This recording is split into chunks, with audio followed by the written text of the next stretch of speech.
What's up, everyone? We apologize for being late. In the future, we're not late. Yes, We're just early. tonight on People Without Pants, we have lots of fun things to talk about. We talk about the fact that World War III is probably starting. We can talk about the new God of War, which is surprisingly good.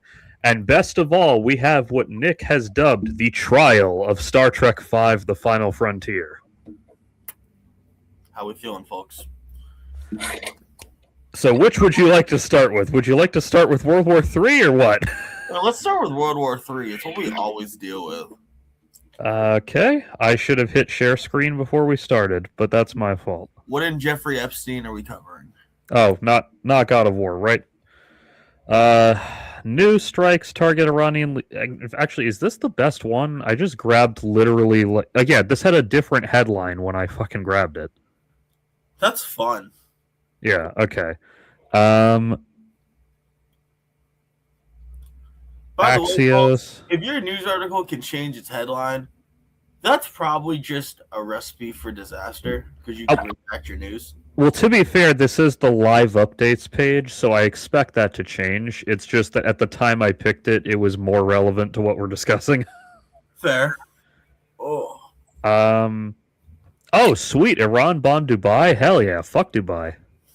I mean, fuck the rich people who own Dubai, not fuck all the slaves needed to run Dubai. True, but luckily for them, they largely don't live in Dubai. They largely get driven in and out of it because it's not a real place. For them, when we hear things about the bombing of Dubai, yeah, they probably got hurt pretty badly. Assume they just instantly got perfect aim. That's not true.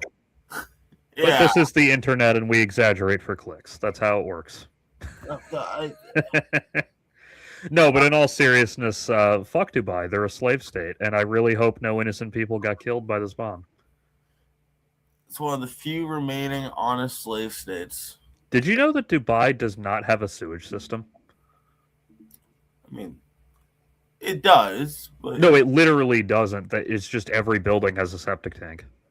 Yeah, no, I mean, like, that's a system. It just doesn't have a public... Yeah, it doesn't have a sewer. Yeah, because, like, if you're poor and you would need a thing, like a public distribution of your waste, why are you in Dubai? That is true. And honestly, like, it's not like septic tanks aren't real sewage. It's just very funny that an entire city has no public sewer system because it's more of a theme park than it is a city. I mean, if you let half of these technocrats over in SV fucking make their own dream cities, oh my God, it would be like this. I mean, yeah, it'd be hideous like Dubai too, because rich people have bad taste. There are some cool aesthetic things in Dubai. I gotta. Well, yeah, but you know, listen.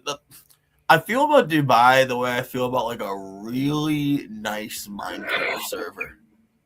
Like, wow, this is neat. Oh, God, then I realized, what did it take to get here? True. Israel begins broad wave of strikes on Iran's infrastructure. Oh, boy. Well, I guess I am now on the side of the Islamic terrorists. I didn't think I'd ever be on that side, but here we are. I mean, you probably should have known when the U.S. labels a broad group of people as Islamic terrorists that we were probably going to end up agreeing with them more often than not. That is depressingly accurate, especially for somebody who hates religion as much as I do. Yeah, see, you're like, to be clear, you're the atheist. That ain't me. I just am a pessimist. Yeah, I am a proud Reddit atheist. Like, I think that should not be an insult. I think the Reddit atheists were right all the time. All the time. Okay, my boy, you literally need to remember a bunch of you guys were motivated by Epstein and this, like, constant fight of culture wars that just led to a bunch of Gamergate assholes. To be fair... Oh, here we go. Okay. You're not incorrect. There is a connection. But to be fair, the Epstein Gamergate part of it didn't come till later. Yeah. So I'm talking like the 2009 Reddit atheists were right.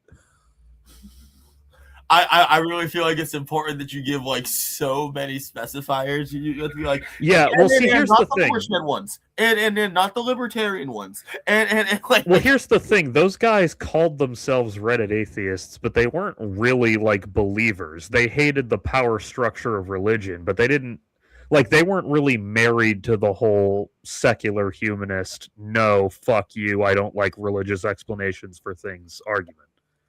That was kind of an alliance of convenience for those types of dudes. well, alliances of convenience of that magnitude pretty much put you in opposition to like insane power structures. So like I don't really know how that works. Hang on, I'm trying to find a tweet, which is a phrase I say a lot, honestly.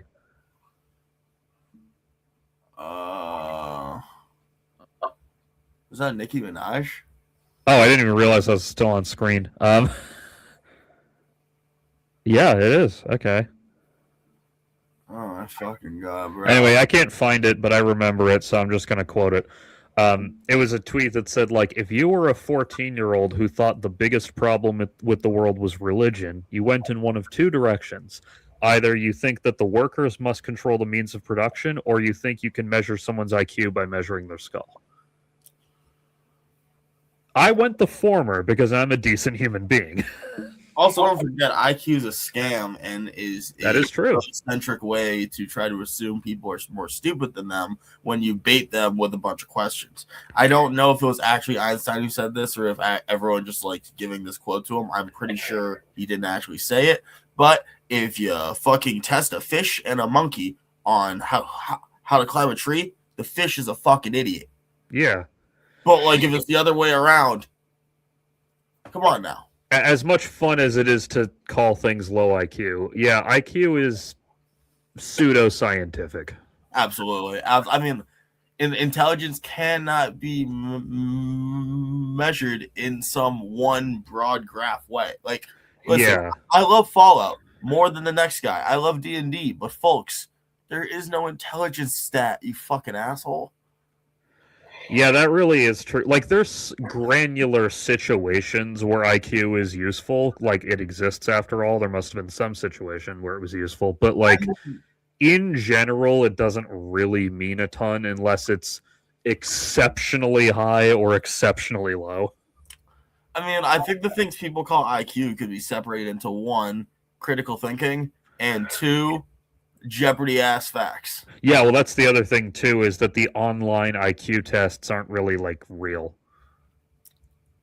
None of it's real. Mensa isn't real. True. Well, I mean, it's real in the sense that it exists and there's documentation of it existing, but like there's documentation of phrenology. Yeah, it's based on how do I what's the smart person? See, I'm low IQ now. I'm trying to think of the smart person word. It's based on incomplete data. It's felonious at best. I mean, like it's bullshit. It's absolute bullshit. I don't know, man. Like, yeah, it's a very odd because like the average IQ is like 100. That's a weird scale to me. What is that even based on? When do you measure it? Well, that's yeah, exactly. I mean, shit. I've spent years of my life just like fucking around and finding out. Does that mean I went down, or when I found out, did it go up? Like, you know what? Even though it's not Black History Month, I'm saying fuck time. It doesn't work the way that you think it works, and I'm going to talk about a black issue for a second, or rather, talk about how a racist talking point is bullshit. Racist lately that since everything's happened, Black History Month. Especially with the bombings of brown people, Black History Month has been extended until December. Fuck around, find out, and we'll make this shit a decade. That's fair. I don't mind Black History Month because I'm not a fucking child. So pretty much, I mean, like the only people who have problems with Black History Month. Why isn't there a White History Month? Every other month is that motherfucker. No, and anyone who says that, it's like St. Patrick's Day is literally this month, you dumbass. Do you know where your ancestors are from, or do you think you just spawned in off Ellis Island like a fucking NPC? What are we so true. So a lot of racists love to bring up racial IQ gaps, right? They love to talk about like how Because the test is made to make the gap. yes, but not only that, IQ is affected by a million fucking things. Totally. And by the way, that said gap is closing every year, and the average IQ that black people are at right now is at the same point that the average white IQ was at in like 1985. They're catching up because it's all socioeconomic. Well, almost entirely socioeconomic. Every now and then you get one dude who's fucking nuts or whatever, but like by and large, it's socioeconomic. Highly education based, and access to Yeah, education is kind of education, stimulation of your mind at a young age, food, just simply your nutrition level. folks. This is Nick's weird little sidebar. Eat tinned fish. It's good for your brain. There's a lot of kinds. And if you think I'm joking, It you is don't know very my high love. in protein, which I found out recently. Oh, not just. I mean, we got different proteins, different omega-3s, man, different fatty acids. We're talking. All this stuff is good for you, folks. Go eat more. Hell yeah. You know, this isn't so much to do with IQ, but it is another thing affected by your upbringing. I think all the time about like Shaq and Michael Jordan and those like that era of basketball player. Sure. And a lot of them grew up really fucking poor. Just because that's where they're the time and place they're from. They got out by being really good at basketball, you know? So Shaq is like 7'2", right? Yeah. How tall would he have been if he had access to better nutrition as a child? I don't know if it's Because I doubt that whatever he was eating was like very good for him. I don't know about that. I think when it comes to like a lot of these people, it takes a village to raise a child. And I think oftentimes with some of these people who you can just feel it in your bones, they're gonna be great, they're special, they're doing something. I think oftentimes members will step up and try to support each other. That is true, but like even so, you know, Shaq was, you know, he was presumably eating his mama's cooking most nights. And I don't know how good a chef his mom is, but I would imagine that the quality of the ingredients she had to work with wasn't the best given their socioeconomic situation. I hear what you're saying, but that's the birth of soul food, baby. That's where some of the greatest food in this country has come from. That exact.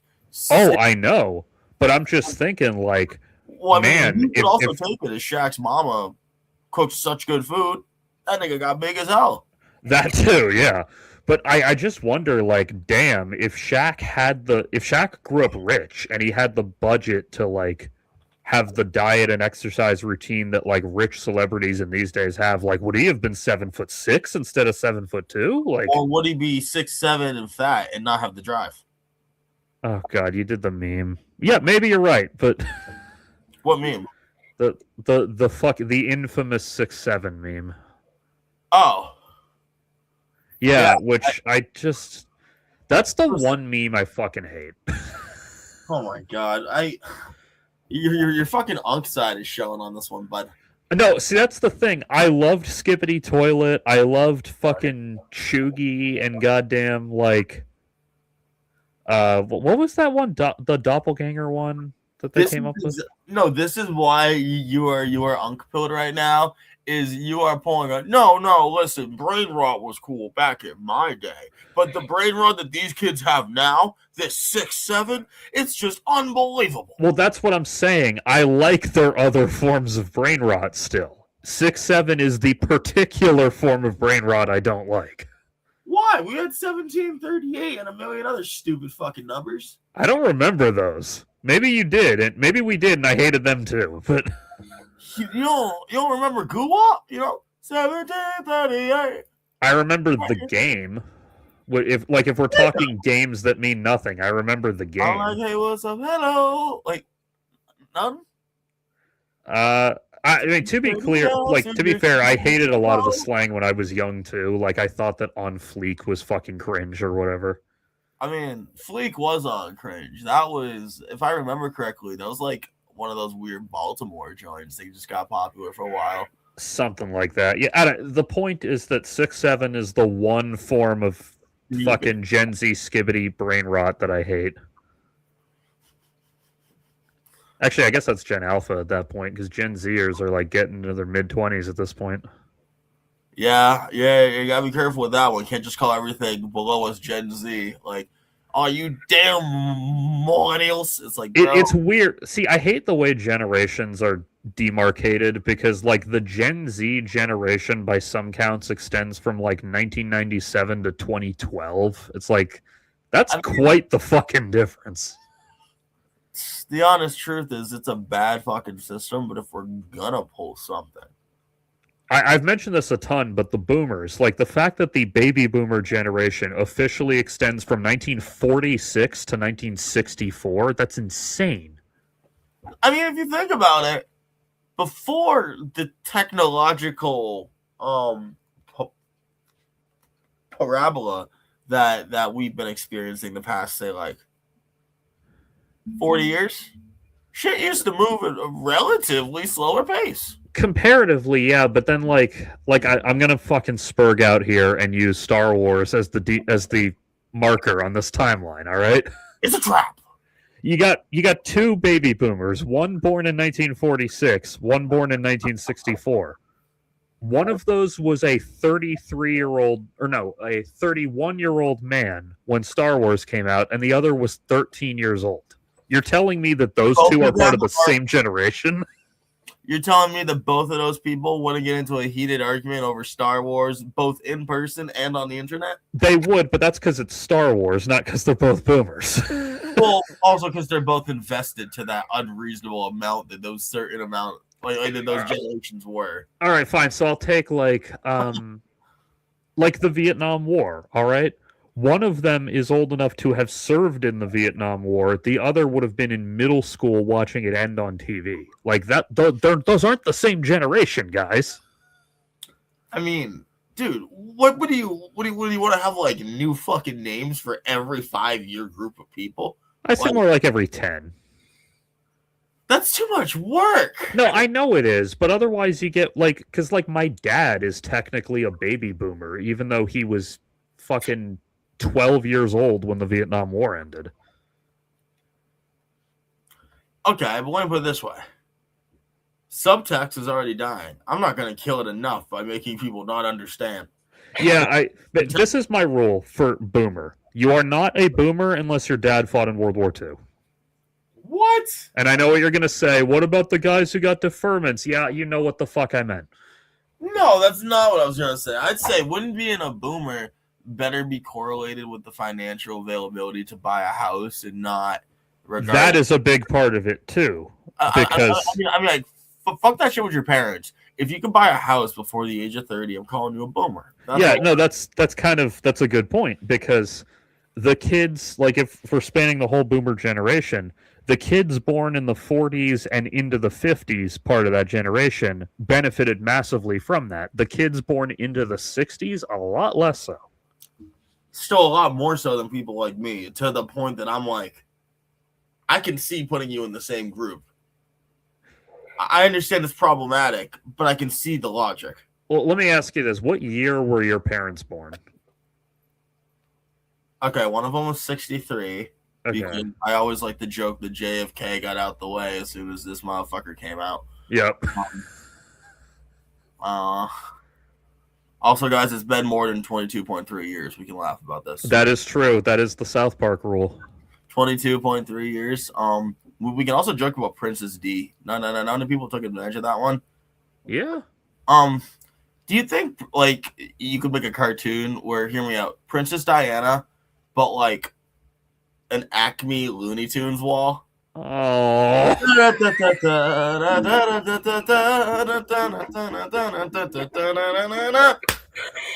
She's like the one member of the royal family who didn't deserve to go out that way. I'm sorry, what? Tell that to the British Museum, bro. No, I agree. I'm just saying she deserved a more merciful end.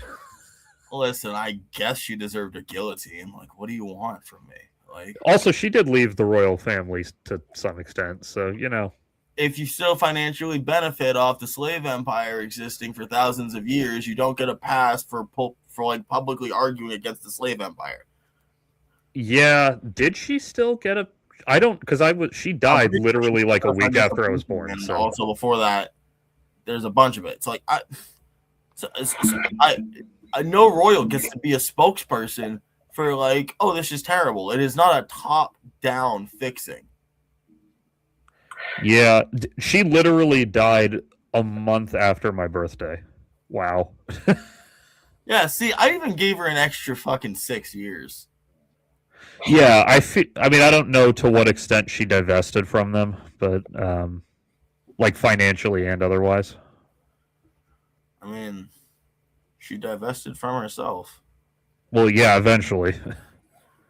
Still, I give her a lot of credit for the whole like shaking hands with the AIDS guy.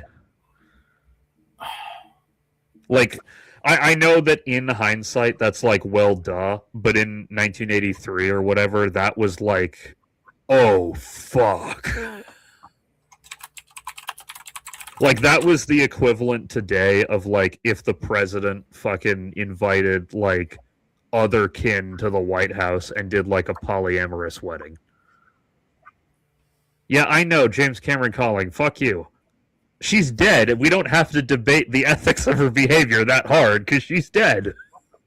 Except when a bunch of people still do the exact same thing she does, and if I have to hear about people fucking patting her kids on the back one more time, I'm not talking about her kids. I'm talking about her. She is a different thing from the others. No, I'm not saying she doesn't deserve to be part of the story, but she is a distinct piece. The royal family is in its entirety a dragon that Sigurd needs to slay. So don't worry, I was posting plenty of fucking Lizzie's in a box jokes too. I do agree.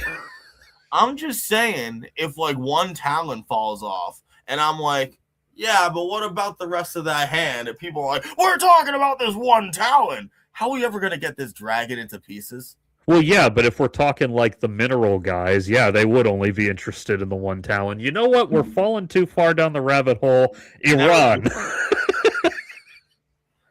No, there's actually etymologists have to say about the dragon that is the Windsor, not Tudor, royal family. Oh yeah, I only know that because now fucking Andrew has to have a last name, which is really funny. I know that because I weirdly think ancient England history is cool, and I was like, how come half of your kings have like distinctly different vibes? And they're like, oh, well, they're just two different families. This makes me very happy that CNN, despite bending the fucking knee to the government in every other way, still calls it the Defense Department. Excuse me, you mean Pete Hegseth, Department of War? Oh my god, dude. What is wrong with him? Like, remember how during the State of the Union last week I was screaming at that dude with the Trump tie, like, aren't you fucking embarrassed? Talking about Pete Hegseth! Yeah. I was doing that again, watching a fucking Hegseth clip yesterday, like, or even this morning. Like, dude, aren't you fucking embarrassed to be talking about war this way? I mean, okay. Do you guys remember Tactical People? Is that the thing where you spend like $300 on a vest you're never going to use? It's that. It's like the fucking airsoft kids you knew who were a bit too into it. Yeah, I knew some of those kids. Hell, some of them weren't even bad people. Sometimes they go the ROTC route, sometimes not. But like, the like they have. Is it Molly or Mole patches of fucking everything?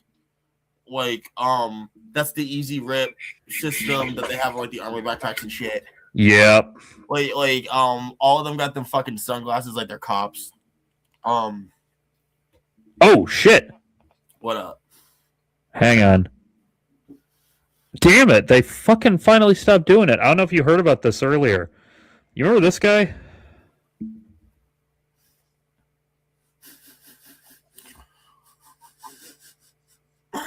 So I I just every time I see his name, I just think it sounds like an educational song from like an early 2000s cartoon. What, like Mahmoud Ahmadinejad, like that kind of thing, or? Like Mahmoud Ahmadinejad, Oh my God, you're right. Mahmoud Ahmadinejad. God damn it, you're right. Hey, Anyway, this dude was a. When I was first old enough to become interested in politics, this dude was like a big, not exactly villain, but supporting player in global politics because he was president of Iran at the time. So I guess they finally settled on is, but all fucking day they had is or was because some sources were saying he was dead and some weren't, and Wikipedia was trying to fucking stay up to date on it. yeah, Wikipedia stays trying to stay up to date, but sometimes like gets really weird about it. I still remember years ago I got banned from Wikipedia. Actually, I'm pretty sure my whole IP got banned because I just kept insisting on making different accounts and relabeling Kanye West as a Nazi. I mean, that's a fairly accurate summation. I was so ahead of the curve on this one, bro. I was so ready, and this is what I got banned over. And this is why I'm like, nah, fuck you. I got IP banned over calling Kanye West a Nazi like 5 years ago, dude. Hang on, I'm gonna take that off screen while I check my Twitter, just in case any fucking like penetration is shown. But I was about to say, you got a horny ass Twitter, bro. it's honestly not that bad. Guys, he says it's not that bad, dude. Dude, the other day was just like offhand, like, you don't know how many times you've called. I've had my dick in my hand, like. So, I didn't say how many times. I said one time. And I didn't answer, to be clear, because I had my dick in my hand. It was more than one time. Well, it probably has been, but there was only one particular incident I was thinking of, and I didn't answer. I was just like, "Sorry, man, you're gonna have to wait a few minutes." Dude just kept my face in like the corner like a goddamn Twitch streamer. Yeah, so most of my Twitter is just like stuff about comic books and all that. Fair. But I'm trying to find this because a bunch of people took screenshots all day of how fucking funny this was that it kept saying is or was for Ahmadinejad. Oh, dude. You are the meme lord. I just want to give you an option right now. Do it quickly while you can. Ready? Ahmadinejad is straight dark side him. Oh yeah, he could dark side this man. Yeah, here it is. This is taken like a few hours ago today. Is or was. At one point, hang on. I don't want to spoil it in case I find the screenshot. His name is James Cameron, the bravest pioneer. No budget too steep, no sea too deep. Who's that? It's him, James Cameron. It's great. It's great. I can't find it. One of the alterations they tried earlier today said Mahmoud Ahmadinejad could be.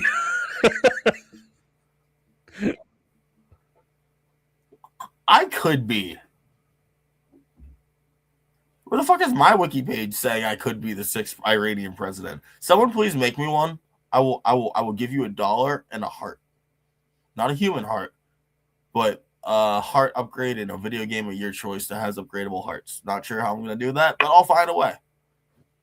Yeah, I can't find the could be one anymore, but I'll probably find it again like at 2 a.m. tonight while I'm looking for something else. Fair. Anyway, Iran's not doing any bullshit, really. They're responding to the bullshit that Trump and Israel are doing.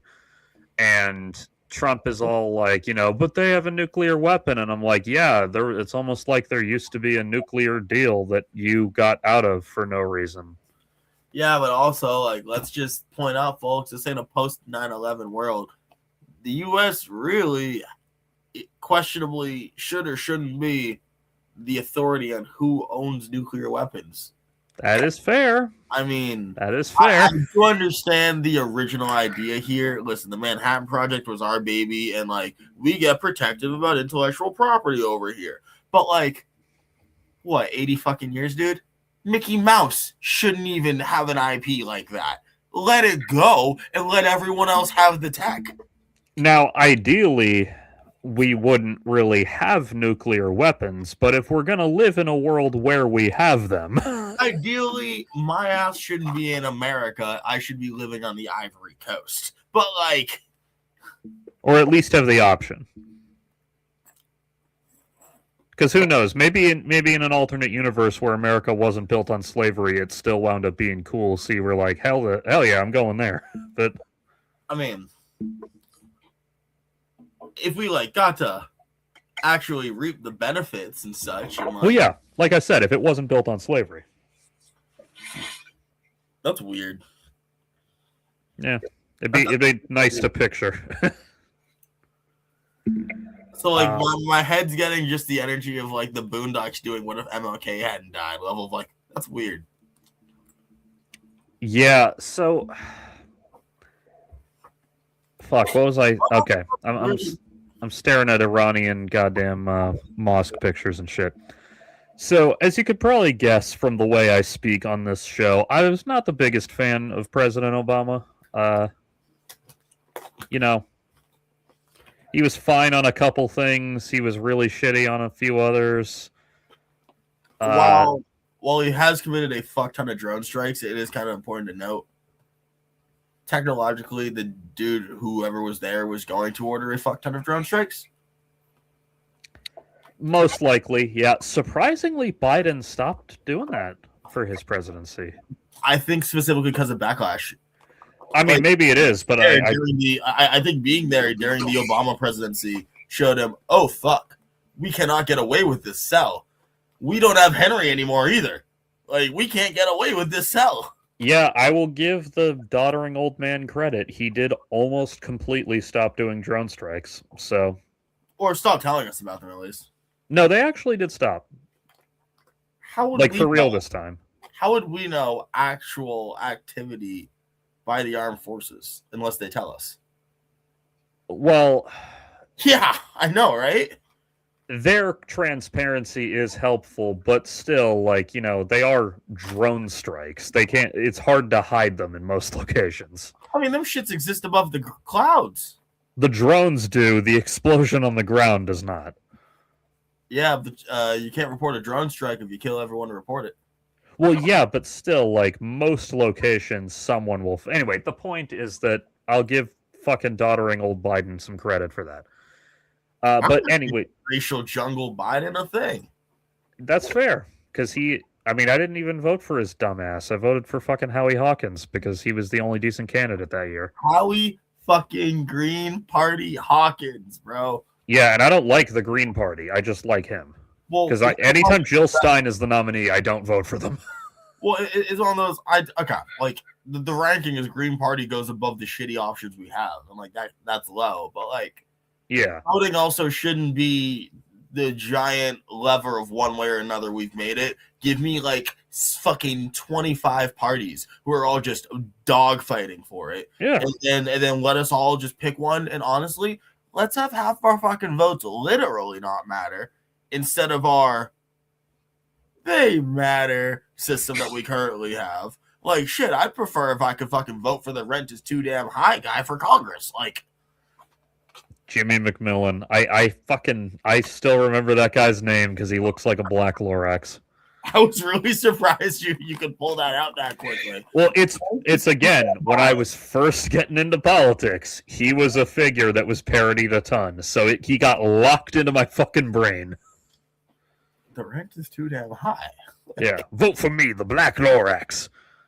I just, the further we get, was he wrong? Is the rent not too damn high? Anyway, the reason I brought up Obama is because despite my many misgivings with him, one thing I have to give him genuine credit for was the Iran nuclear deal. That was a pretty fucking good deal. I can't imagine a universe where we got significantly better out of that deal.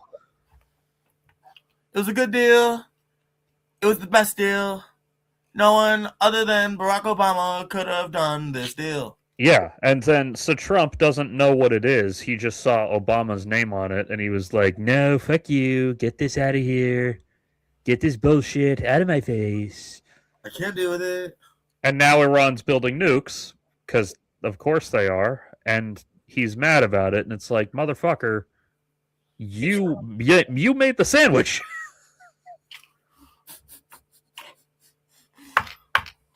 My You brother made the in Christ. yeah, you made the fucking sandwich. For those of us who don't know, you can't criticize Subway. You can't criticize Subway and say it tastes bad because you made the sandwich. Yeah, well, I fucking the first time I ever posted that meme, one of my fucking friend's brother just comments, "Nah, man, if I order ham and the ham sucks, that's not on me." It's your first time ever having ham, bozo? Did you not know the ham was gonna be like this? I'm assuming that my brother in Christ is covering something else. Oh, yeah, no, because the first one was, nigga, you made the sandwich. Yeah, my brother in Christ really is the white people's version of that word, isn't it? Yeah, no, it was very, like, there's very much a cool internet person who was like, let me just make this a little more accessible for us melanin-inhibited folks. Yeah, which is fair, because I'm not very attached to the N-word. It's not a big part of my vocabulary, so it's definitely more convenient for me when I don't have to dance around it. Part of any white person's vocabulary, it's not needed. Unless you're fucking DiCaprio and Django Unchained, but that's a different thing. That's okay, but that's not in Leo's vocabulary. But Calvin Candy has to talk about it. That's different. Well, Leo's a good boy. As far as we know. Well, I mean, he is building a hotel in Israel. That's not great, but maybe he's just kind of dumb. I mean, I go back and forth as to how I feel about Leonardo DiCaprio's revolving door of girlfriends. They have, unless I'm missing one, they've all been adults. So yeah, no, he literally just fires you once you turn 25. Well, honestly, what I think it is, because last I heard, his current girlfriend actually was older than 25. Huh. But I might be wrong. That was like a year or two ago. I checked that. I would say older than 25. We're talking like 27. Yeah, like they'd started dating when she was like 24, but then she stuck around into 6, I guess. I don't know. Oh, okay. Okay, so she got the grad school program. Yeah, so my guess is literally just that he's kind of shallow and dates women for their looks. Yeah, which I mean... And hell, for all we know, maybe he doesn't dump them when they turn 25. Maybe he just dumps them when he no longer enjoys hanging out with them and it happens to coincide with that age. I don't know. Maybe he's dumped a million women at other ages. Maybe he's a very big SpongeBob fan. He's like, you want what's a lot funnier than 24? 25, and I don't like clowns. Get the fuck out. I mean, that is fair, all right? You want to hear a story? Of course. It's actually not much of a story. It's just, I was talking to a woman I know the other day who works at a place I go to all the time. Ooh. I wasn't even doing that because she has a boyfriend, so I wasn't being rude. I was just chatting with her because I'm kind of friends with her. And I was telling her a story that I've told you about fucking arguing with neo-Nazis and Jimmy Neutron croissant posting. Oh, God. Yeah, go on. And I was like, do you remember the Jimmy Neutron cartoon? And she was like, I remember that it existed, but not really. And I was like, oh, God, what year were you born? And she was like, 2003. And I immediately felt like Matt Damon aging in the GIF. Yeah, yeah, that's my little sister's age of people. Yeah, and I wasn't even flirting with this fucking girl. I was just like, oh my God, there are adults with college degrees too young to remember Jimmy Neutron. I mean, it really is a cultural gap at a certain point when, like, you would try sharing some references with these people and all they got is SpongeBob requotes. It's like, listen, I love a good SpongeBob requote, but, like, sometimes I need you to understand that look in Carl Weezer's eyes when he got Jimmy's mom inside the little jar. He's like, I'm like, she was scared for really understandable reasons. Well, the other one is the opposite. If you talk to someone who's young enough, they won't fucking get your SpongeBob references. It's like, Jesus, dude. If you don't understand SpongeBob references, why are you talking to this human being? Actually, or they might get them, but they only get them from memes, and they weren't like there when the episode premiered. And it's like, all right, I mean, no, hold on, we weren't there when half the episodes premiered. Let's not. I was, dude. SpongeBob was made the same year as us. Well, it started in '99. Yeah, I'm assuming our parents who both raised academics didn't necessarily just sit us in front of the old boob tube babysitter. No, they didn't. But the thing is that by the time we were old enough to sit in front of the boob tube, those early SpongeBob episodes were only a couple years old, so they were still getting re-aired all the time. So I've seen them all. We weren't like I'm not watching the live drop of like the Great Alaskan Bullworm. I don't think I saw the live drop of that one, but I saw the live drop of like only a year or two later. Like I saw the fucking live drop of Caveman SpongeBob.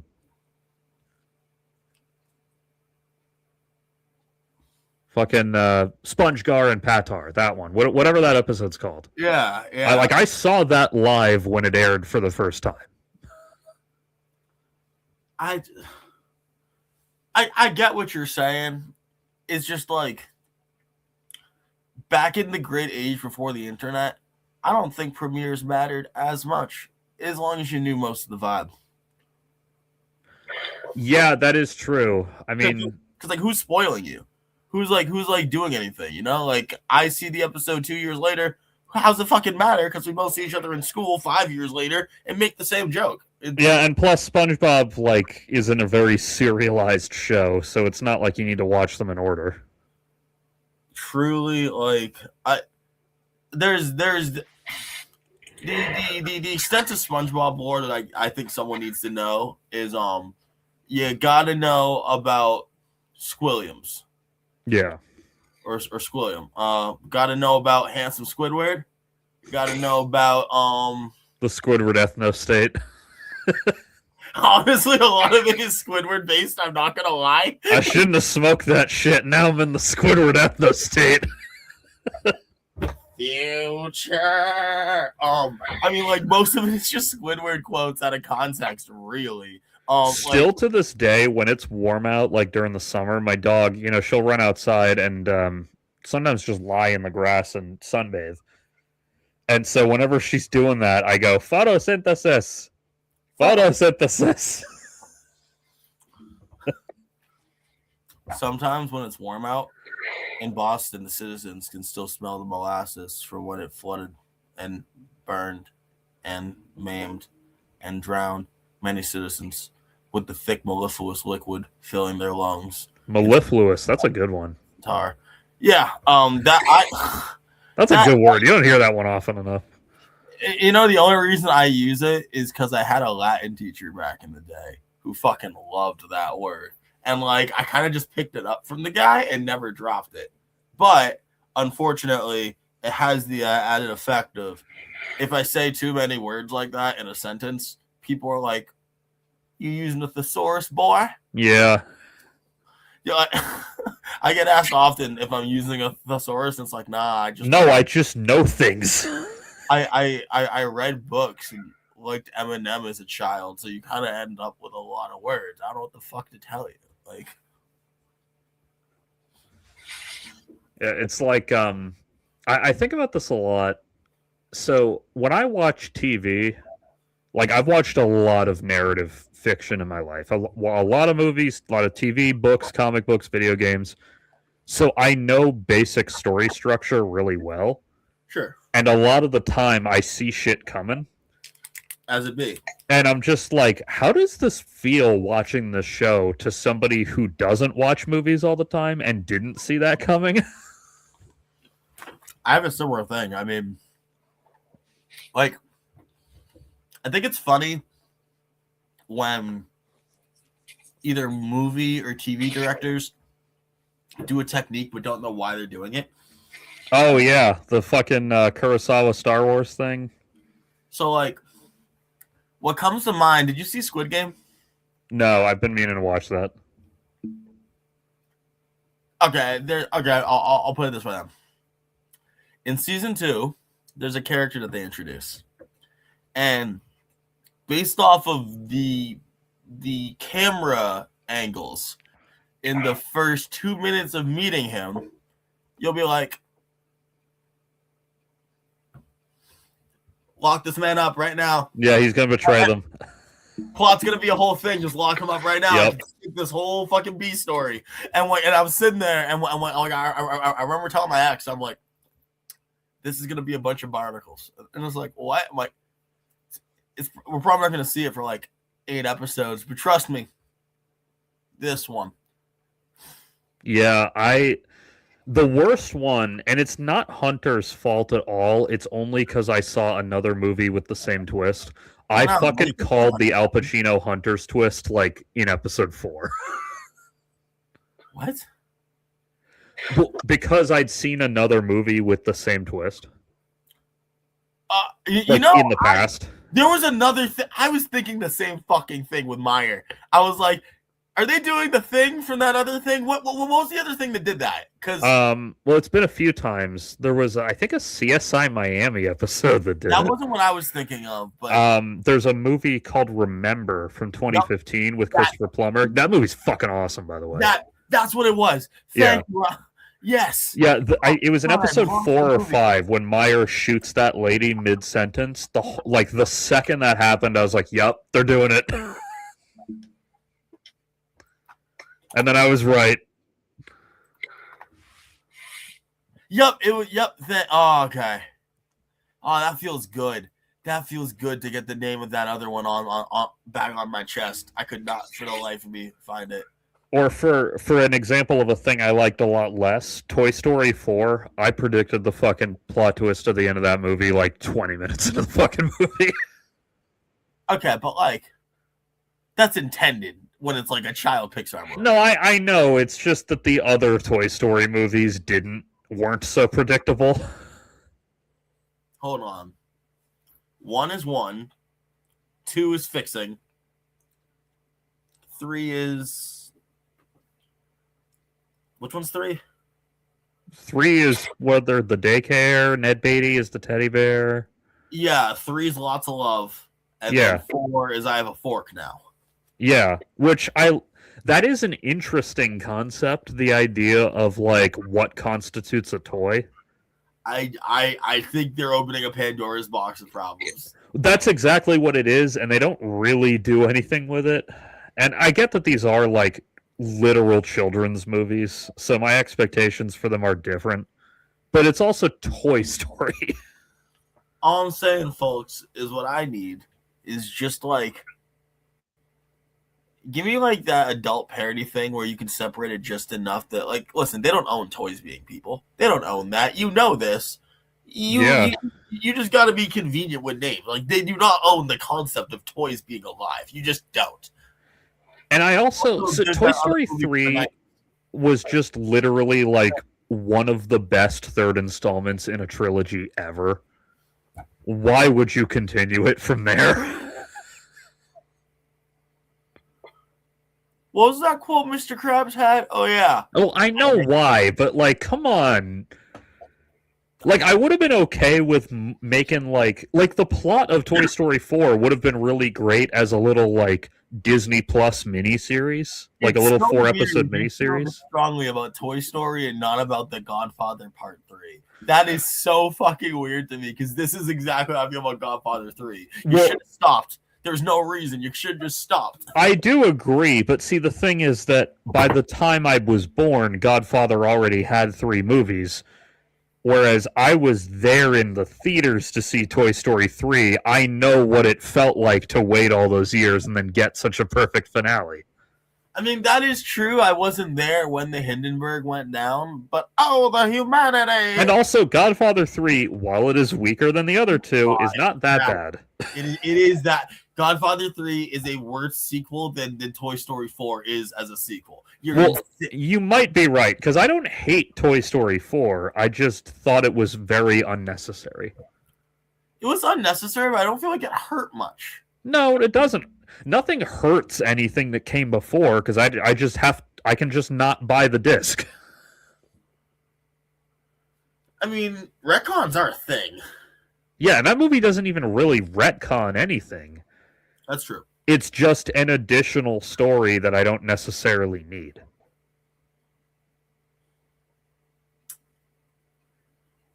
I got such mixed feelings because I really get it. Because, like, why did we need that? But also, just because I grew up with Andy, let's all just accept that he's a grown-ass man. Yeah, no, it's fine. Like, I don't even... Like I said, like, if they'd made Toy Story 4's plot as a little, like, 4-episode miniseries on Disney, that's fine, because it's, like, you can watch it or not. And, like, hell, even when it's a 4th movie, you can watch it or not. It's whatever, like... Yeah, but theaters, bro. Like, they have a hard enough time pulling anyone to a theater now. And I'm like, you're telling me that they're going to drop the cash cow that is all the millennials who will force themselves to go, all the parents who will be like, come on, kid, I'm forcing you to see another Toy Story. The small amount of kids who actually just want to go see the new Toy Story. Also, this is not a reflection on the movie, but I will say that I did make the mistake of seeing it on a Tuesday afternoon. Actually, if I'm remembering correctly, isn't Toy Story 4 goated because Keanu Reeves is in it? He is good in it. Yeah, there it is. There it is. No, it's just like... And yeah, his character is great. The whole, like, you know, the kid who got him as a present abandoned him because he couldn't jump as far as the commercial. Like, that's very relatable because I had a million fucking toys as a kid that weren't as cool as the commercial. I mean, yeah, you were a very big, like, TV toy kid. To some extent. Actually, not as much as you'd think. I've mentioned before, part of why I didn't get into superhero stuff till, like, middle school was the fact that superhero toys fucking sucked when I was a kid. Which is also a big part of why 2 of the franchises I absolutely fucking love are Star Wars and Ninja Turtles, because they both made awesome toys. By that logic, do you just, like, swallow He-Man? No, I actually have never really watched He-Man. But the Masters of the Universe. Like, I've seen bits of it here and there. I've seen the 1,000 fucking Robot Chicken parodies they've done. The amount of like nerd lore that you can consume by just watching like Robot Chicken with and like also people have to watch it and understand context though, because I'm really tired of stupid people. But yeah, so like when I was a kid, having cool toys did not automatically make me interested in a franchise, but if I already liked the franchise, having cool toys made me like it even more. I was a trading card nerd. Yeah, I missed the boat on trading cards for whatever reason. I was a trading card nerd who then gave it up before this like modern bubble came and everyone started fucking selling them on the internet. Yeah, I never got into Pokemon or Yu-Gi-Oh! And it wasn't because I disliked anything about them. I just simply missed the boat.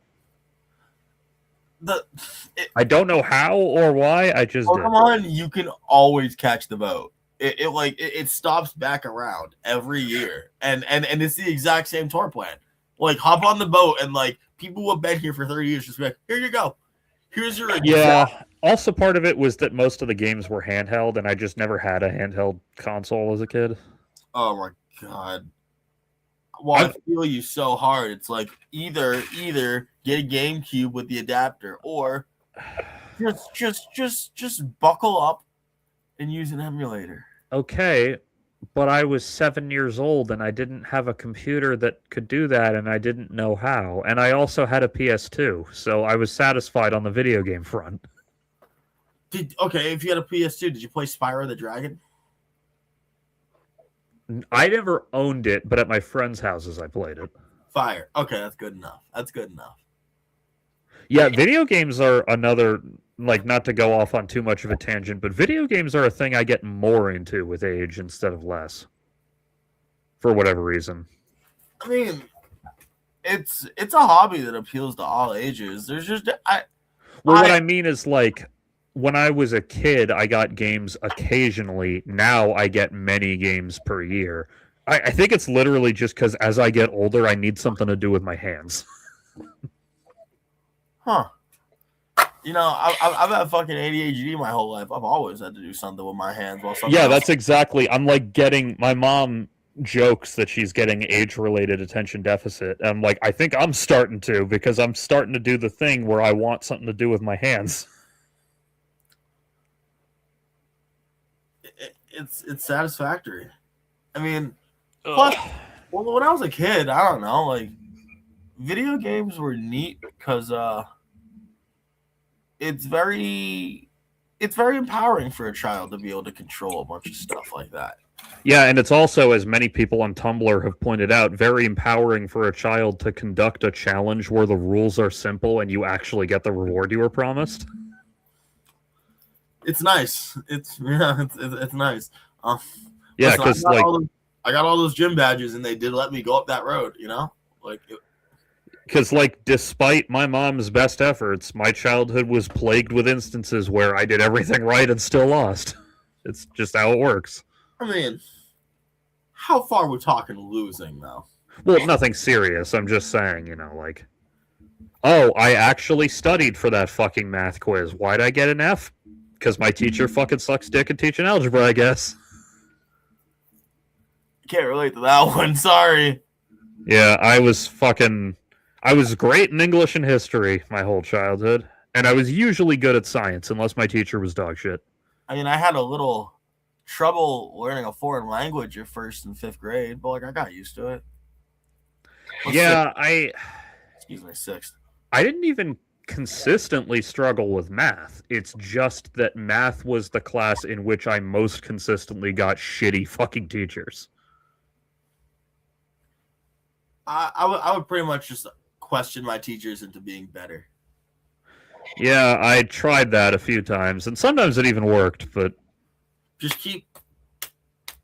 They all talk to each other. If you're consistent with it, you'll get into the class, and they're like, "You're the one they talked about." I'm like, "Yeah, but on the bright side, I'll help you grade papers if you no, like, seriously, like." I will ask you a lot, but if you keep me occupied, and then at the end of the year you need help, I'll help you grade papers. And I'm just throwing this out there because this probably shouldn't be a thing. When I was in 3rd and 4th grade, my teachers used to loan me out to other teachers to help me grade their papers. I in hindsight, I'm like, this is really fucked. But like, no, like they would like send me around sometimes, and like I'd be like, all right, so like, what are we doing? And were you getting a reward of any kind for this? I wasn't in class. That was the reward. Okay, that's fair. That is very fair. Because oh man, how the fuck do I bring this up? It's okay. I'm just going for it. What race were these teachers? Let's take a wild guess. Well, there were a bunch of them, so I'd imagine there was some variation, but I'm guessing the majority were white. I'll tell you where you're wrong. Sure, okay. Some variation. Oh, they were just all fucking white? Yeah, they're teachers from the early 2000s, my boy. Okay, that's fair. They're just white people. Yeah, no, like a bunch of white people passed around the black kid, having them do academic work for them. Yeah, it's a little. Oh yeah, no, absolutely, I understand. Yeah, see, like I'm not justifying it. Should I have been given something? Absolutely. I just felt bad with my skin tone being the first one to bring it up. Oh man. You felt bad as you matched the background, basically. No, I mean it's. I have felt a certain way about that for a while, but like, there's nothing you can do to change the past, and also, I don't necessarily think it was with the worst of intentions. Oh yeah, it was almost certainly completely unintentional. I mean, I'm a child and I'm pretty much getting a responsibility that other children aren't allowed to get, and I'm getting low key power to fuck them up. Like, Yeah, obviously, I wasn't doing that because I'm just grading shit. But in the back of my head, I'm like, they know I could. yeah. And they're still only giving me this stack of papers. So You that's really never. You had exclusively white teachers as a kid.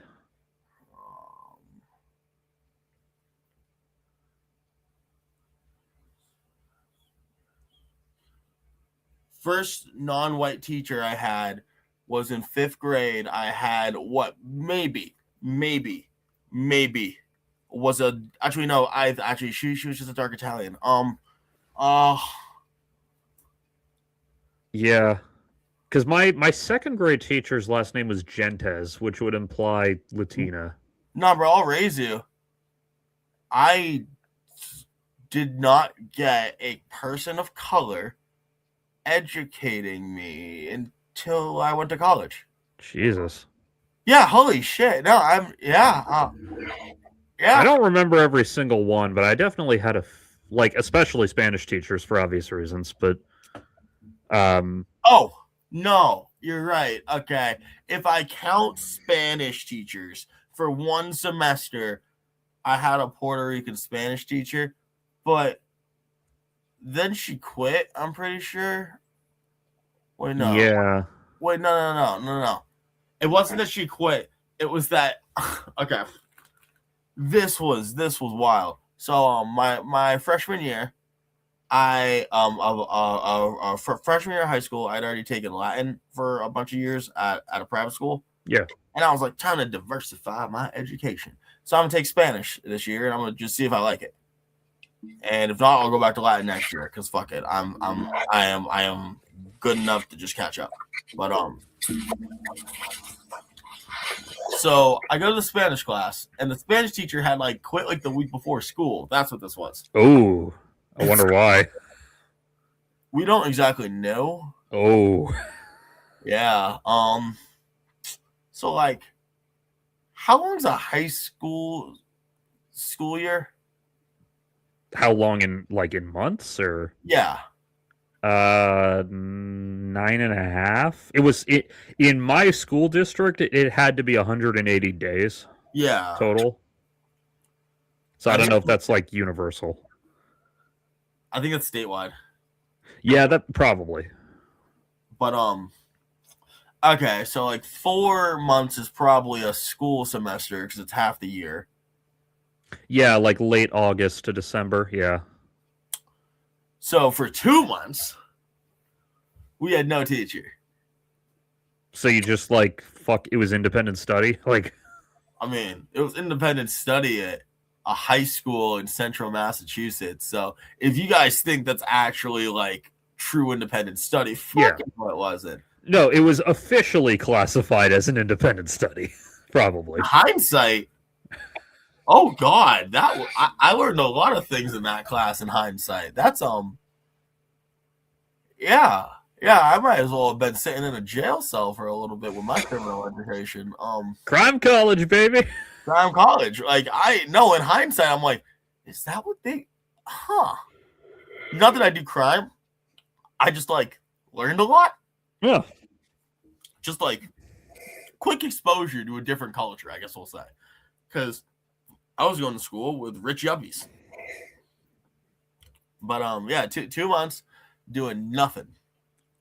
And then like they're struggling to get another teacher because they're like, bro, the next semester can't be fucked too. We can just kind of sacrifice this one. But like, Yeah.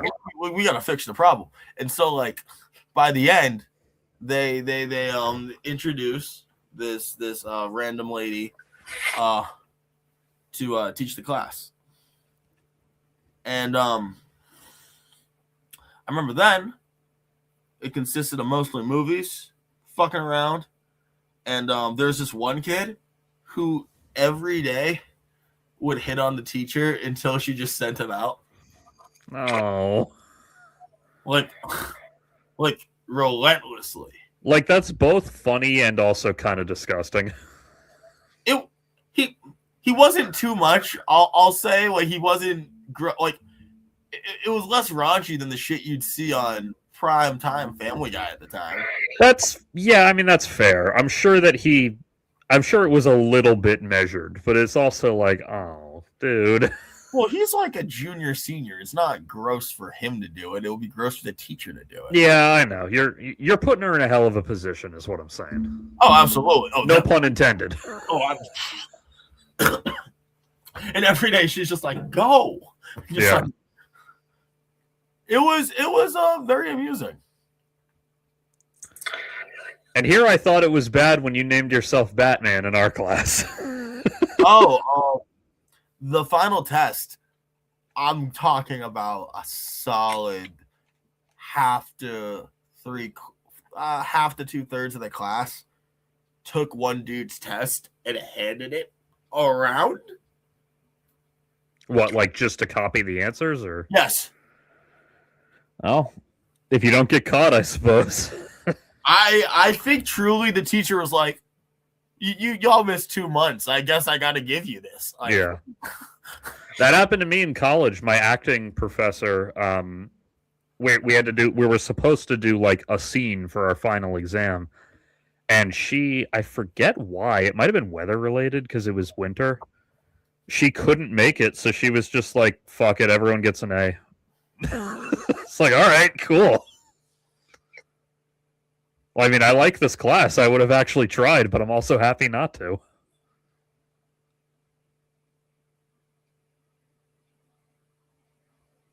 I can tell you're not frozen because the smoke is moving. Acting. Yeah, no, that's why I did it. I was like, I need to. I thought you were for just a second till I noticed the smoke was moving. You're like, he's doing Patrick Stewart stupid shit. Yeah. Can't help it. Speaking of Patrick Stewart, you want to get into the fucking meat of tonight's discussion? Segue. So, I recently, for the first time in about 15 or so years, watched Star Trek V: The Final Frontier. As you can see, it is not well regarded on Rotten Tomatoes or IMDb. Yeah. So, Nick, I understand you watched it this afternoon? I actually did not get to finish it. Oh, shit. Okay, well, that's fine. I am sorry about that. No, that's fine. So, where the fuck do we begin? Why don't you summarize the plot? We'll start there. So, the plot of Star Trek V is that Kirk and company have a new Enterprise they get to command after the destruction of the last one a couple movies ago. Fancy. Yeah. So they it's being repaired because they did like the shakedown cruise at the end of the fourth movie and discovered a whole bunch of problems. So it's being repaired while most of the crew is on shore leave, and Kirk, Spock, and McCoy are on shore leave together in the fucking mountains in Yosemite Park. The movie expects me to believe that William Shatner's fat ass is capable of free climbing rocks, but so anyway,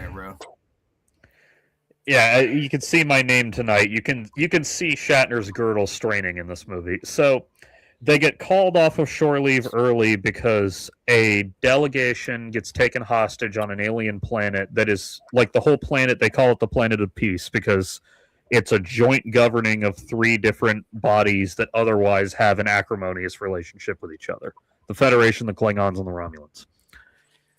So at some point in the past, they established this one little planet to be governed jointly by representatives from all 3 as an attempt at peace. All right, fine. Those 3 delegates get taken hostage. And they go there because, of course, the Enterprise is the only ship available. That's how it always works in these movies.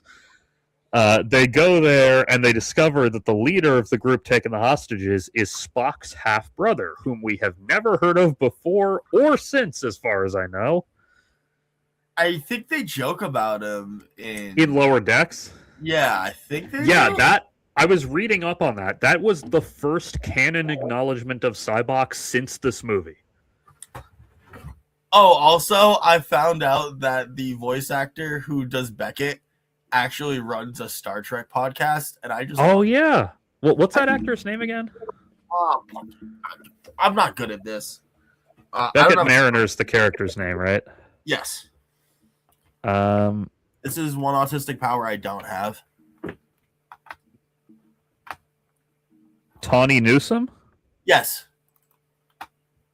Oh, yeah, I know this lady. I know her from something. I saw something she was in. Okay, whatever. Yeah, so it's Spock's half brother, whom we've never met before, never heard any indication of the existence of, and he is on a quest to go. He wants to steal a starship in order to venture into the center of the galaxy in order to find God in a legendary little realm in the center of the galaxy called Shakari. That is the general plot of Star Trek V: The Final Frontier. True. Would you like to start with your thoughts?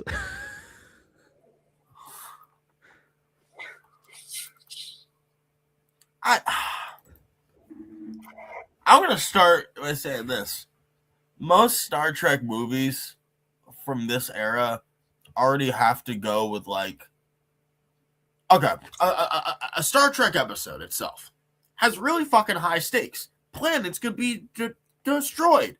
Yeah. Entire crews could be lost and or sent to other quadrants. Shit happens all the time. We got Q ass things. We got weird god ass things. Yeah, we've got a galaxy populated to the brim with godlike alien beings. Absolutely. So, I think a problem a lot of these movies make is they're like, how do we raise the stakes? How do we inherently make it matter more? And I think oftentimes you have some schmuck writer in the corner who never does work and just like phones in ideas. What if Spock had a brother we never met? Yeah. So I think I said this on the show even when I watched Star Trek: The Motion Picture a couple months ago. Everybody complains that V'ger from that movie is basically the same character as Nomad from that one episode of TOS. I actually think that's brilliant because the Star Trek: The Motion Picture is the movie that feels most like a feature-length version of an episode of Star Trek. And having a plot that's basically the same as one of those episodes is very brilliant to me because, like you said, they have high stakes. And this movie, unlike the show, has the budget to portray not only the stakes, but just the simple matter of how fucking big these things are. Makes sense. And it retroactively makes TOS richer because you're like, oh shit, any one of those adventures could have turned into something that was this big a deal. Things often can get fucked up in the Star Trek. Yeah. Star Trek V, and from what I recall, Star Trek Insurrection later on suffer from this as well, feels like a forgettable episode of the TV show stretched into almost 2 hours. Yeah, there's just, it's not interesting. It's not even as bad as people say. It has its moments. It has some great shit in it. Sure. But it just feels like a double-length, below-average episode of TOS. Yeah, and that's a low bar.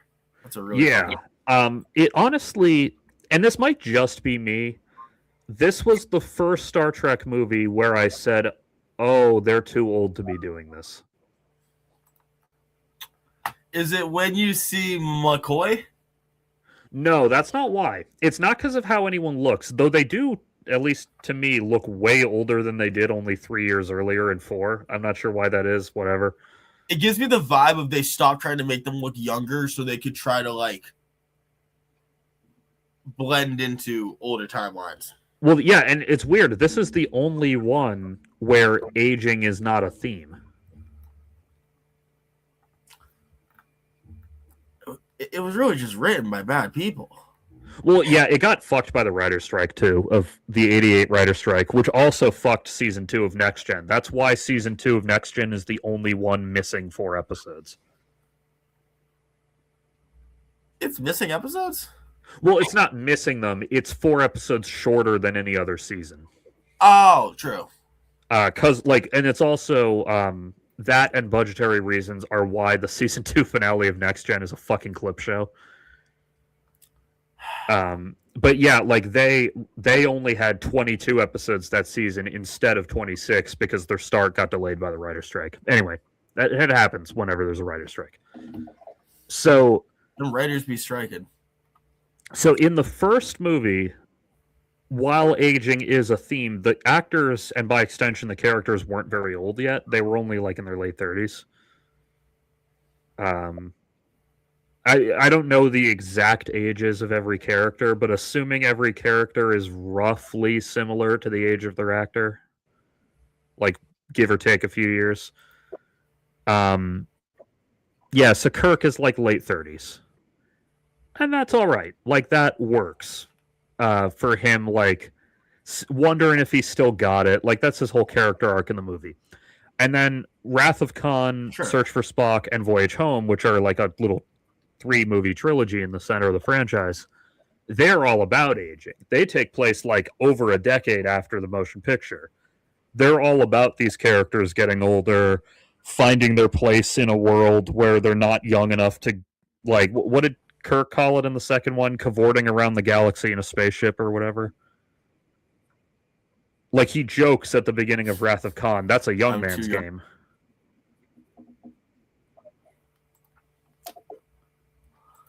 So meanwhile, I just want to point out, meanwhile, 101-year-old Jean-Luc Picard is like, well, time to go fuck around and save Data. Well, that's kind of I haven't seen it yet, but I'm assuming one of the themes there is that he's old. Not as much as you'd think. Okay. It's more he's old in the mental sense, but I think we've all just accepted being old in the physical sense is different in the future.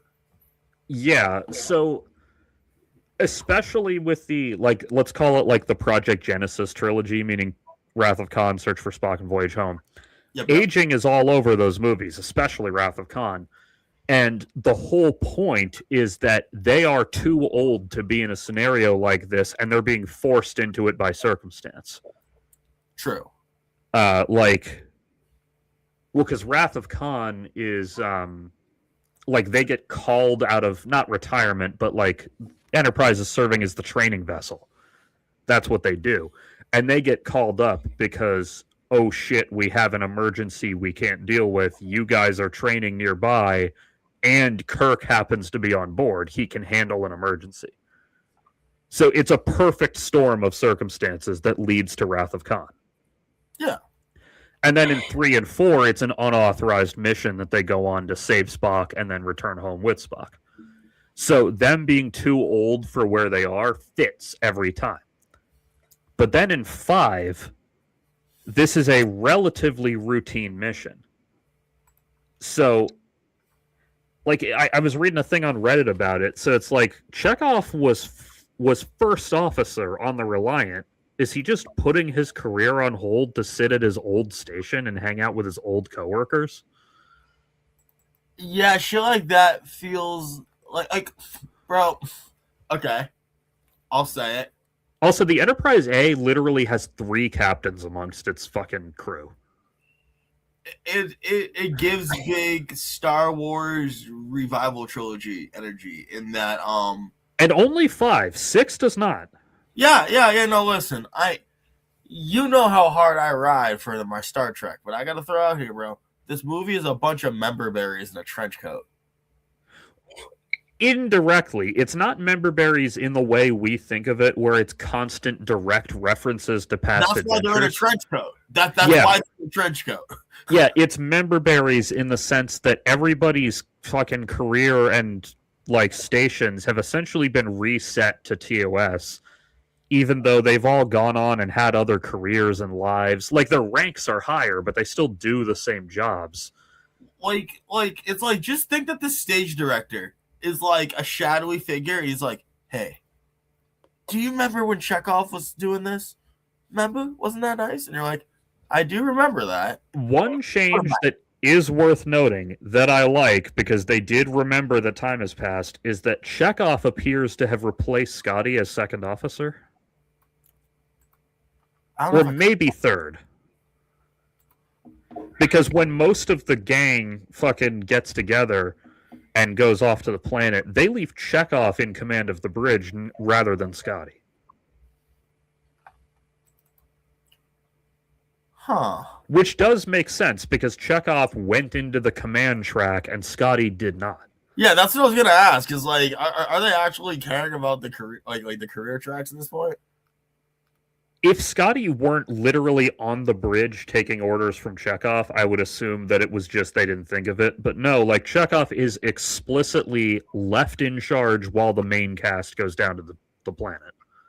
Could this be like a Fiona's out shopping situation? What do you mean? Don't tell Scotty. Scotty doesn't know. Well, no, Scotty's literally standing there on the bridge taking Chekhov's orders. I know. Sorry, I can. So I appreciated that. I appreciated the fact that they did somewhere along the way remember, like, oh yeah, Chekhov has had an entire fucking career. He's as qualified to command the bridge as anyone else. Yeah, I mean, it feels like they had a lot of good ingredients there, but then they're just like, doesn't matter much. It's also easier if you think of it as like, because it's kind of unclear what the Enterprise A's standard duties are, because they don't appear to be going on a 5-year mission like the original Enterprise did. They seem to, like, I did a lot of Googling on this. This is what the fucking AI overview got from Reddit, and then I checked it myself and got it as well, is like, they go on like diplomatic and training missions. It's literally like the kick the old people upstairs ship now, I guess. It's the Star Trek Peterson principle. Yeah, though in the next movie, I know that Sulu has since left and become captain of his own ship, so his career is still advancing. Kirk's career, Kirk gets promoted and then demoted from admiral to captain, I think 2 or 3 times. I feel like he does it on purpose at this point. Well, he does, yeah, because he was admiral at the beginning of the first movie and then accepted a temporary reduction in rank to command the Enterprise for that mission. But then, according to canon, he then took the Enterprise on another 5-year mission between movies. Got re-promoted to admiral, which is what he is for 2, 3, and 4, and then at the end of 4, as punishment for the illegal shit he did, he gets demoted to captain and given a new ship again. Now, can I just point out? I'd fucking watch a show with a Kirk who has experienced the entirety of TOS and give me a brand new fucking crew. I'd watch the fuck out of that. Well, I would too, but canonically, his second 5-year mission had the same crew, so. Canonically, this is Star Trek. I can put. No, I know they can fucking do whatever they want. I know, but there are no rules except for there are no rules. Not to get off of Final Frontier, but how long do you think it is till they do some kind of prequel project about Picard's days on the Stargazer? Oh,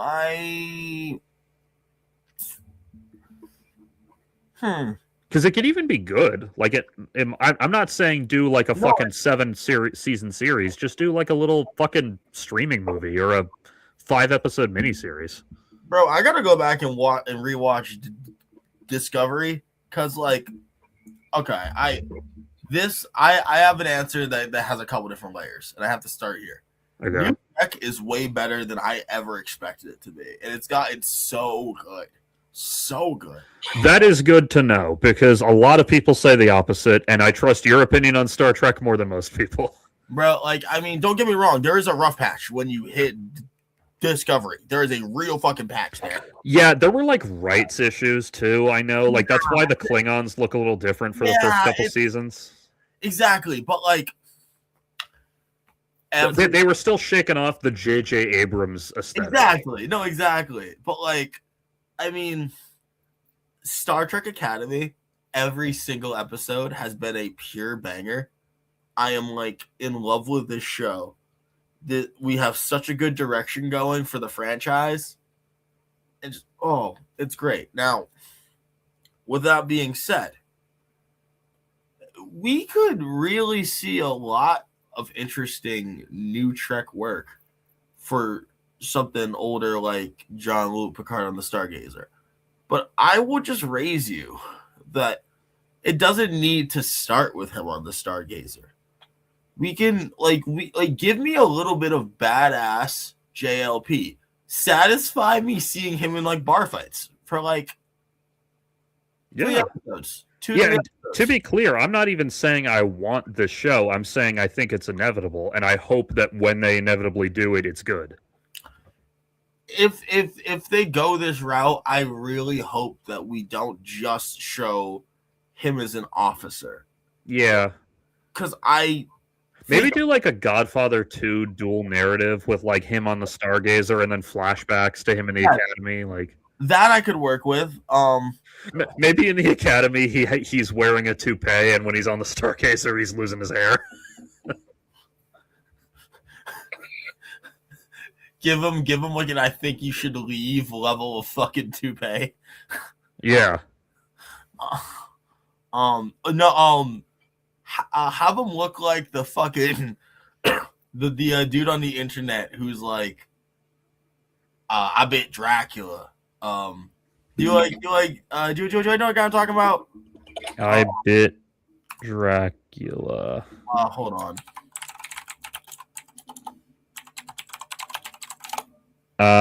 Not this. Dracula Flow. The goddamn Dracula Flow guy. That's what it is. Dracula Flow. Oh yeah, this guy. I have not thought about this guy in so long. Devil's shrub on top of my pagoda. I pay betting bullion coins. I smoke the shit that comes out of Northern Barat. Took one puff of my alter ego's hash. Commanded him to kiss my berlutis if he didn't want me to make him eat his dirt. Like just like that. I'm gonna take this edible now so that when the show ends, I'm high and I can watch X-Men. Hold on, where? I'm actually out of flour. I would just do that. But I'm going tomorrow. I don't consume drugs. I consume perfectly legal tobacco. I just consume this God's green earth. I was about to say imagine tobacco edibles, and then I remembered that nicotine gum exists. Man just reinvented nicotine gum.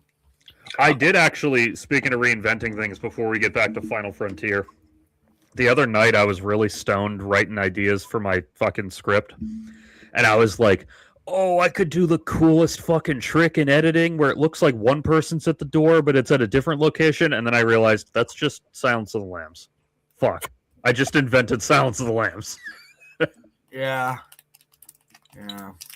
Anyway, there's one particular scene in Final Frontier I want to discuss with you, and it's fairly early in the movie, so you probably got to it. Okay. On the subject of people being too old for things, because that was what I was thinking, was like when they do that whole fucking SWAT raid, which by the way is very Reagan era fucking hostage policy. Yup. Sulu is on the team, and I'm like, isn't Sulu like 50 now? Like, is he really the guy you want to send? Yeah. Why not? Because he's like 50? I don't assume that's that much of a handicap in this world. Well, I mean, yeah, he has probably aged better than 50-year-olds do in today's world. But still, like, when you're sending the SWAT team in, don't you want the really young, fit, muscular dudes on your team? Like, why do you have the senior citizens? Might point to how much they prioritize being a military entity. Yeah, that's true. It's just... I mean, because this is still in that era where, like, Starfleet's claiming all they do is just, like, jerk off humanitarian efforts and, like, high-five people as they go along. I don't know. Like Kirk had Sulu on his combat team a million times in TOS, and that made sense when Sulu was only 30. But now he's like in his 50s, and we'll find out in the sixth or in one of the later movies has like a family and shit. Yeah, but like you said it yourself, he's been on the combat team a million times. Yeah, yeah. It's not like it's without justification. It's just like it was the moment it clicked for me, like, oh, they gotta wrap this up, man. They're too old for this. But there's one moment in particular. Yeah, it's really funny to me just because like this era is my least favorite era of Star Trek. I just don't care for it much, and like Which is funny because I've loved all the previous Star Trek movies. I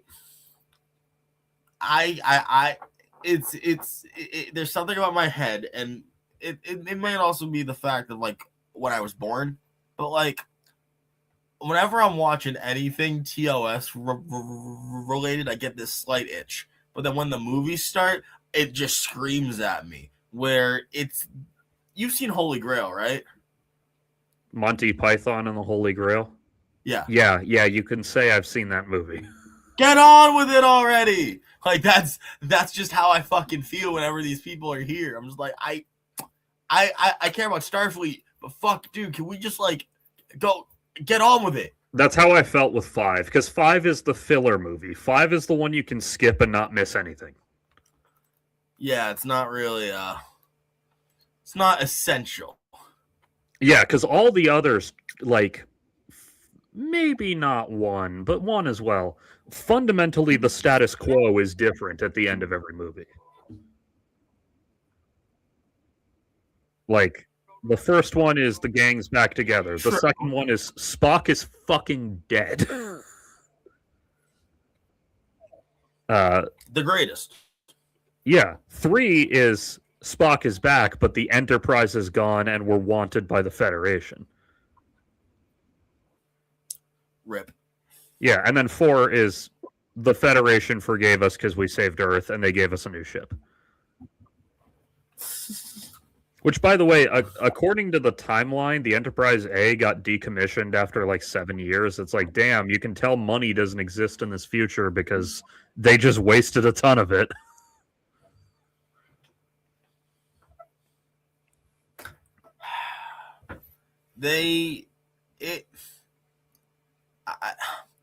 I kind of hate when we're at that point because it doesn't even feel like it's not a cash thing. It's like we didn't get to the dark Star Trek era of, oh yeah, there's a bunch of planets still in dark crisis that we need to help and like fix, and there's a lot of space crimes going on. So like maybe let's not waste our fucking resources on playing like shitty space like spaceship handoff. I don't know.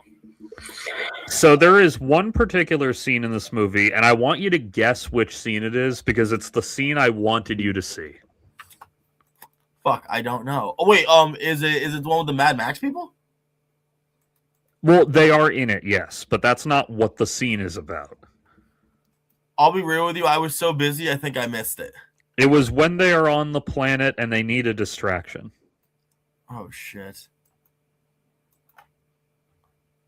Yeah, I did not watch this movie very well. Apparently, because I do not remember. I'm sorry. The Uhura dance, the fan dance.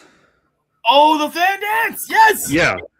So they are pulling the classic "have a sexy woman get naked and do the fan dance," but they did this with, at the time of shooting, 56-year-old Nichelle Nichols.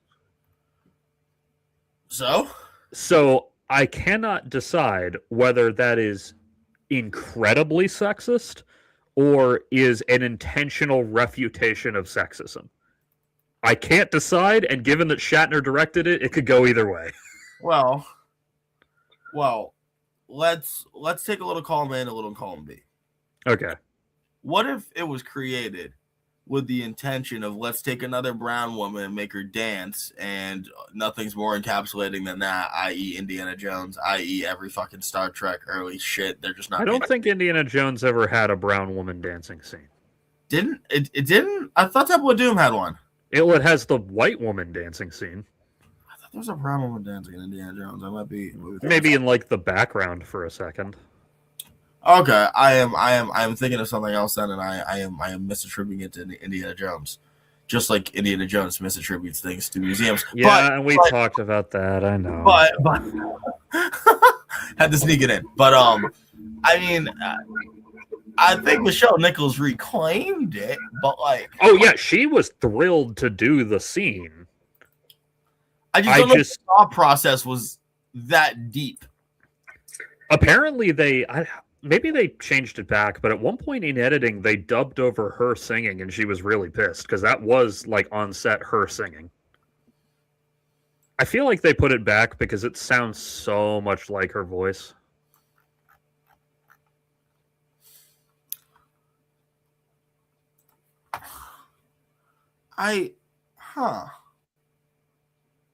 Yeah, I actually got to rewatch this when I'm not doing 3 other things. My bad.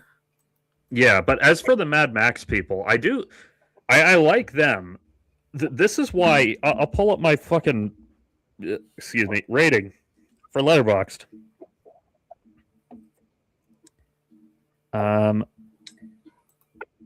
I gave this movie 3.5 out of 5, which is probably higher than it deserves. Why did I give it such a relatively high review? Primarily because of Cybok. Because he carried that movie on his fucking back.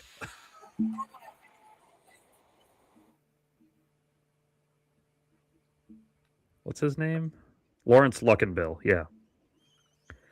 Lawrence Luckinbill as Cybok carries fucking Star Trek V on his back. He is so good in that role, and he deserves to be in a better Star Trek project than this movie. No, you ain't wrong. Though you can, when you watch it, really fucking tell that his role was written for Sean Connery. Huh. Like, the realm he's trying to get to is called Shakari as an intentional Sean Connery reference.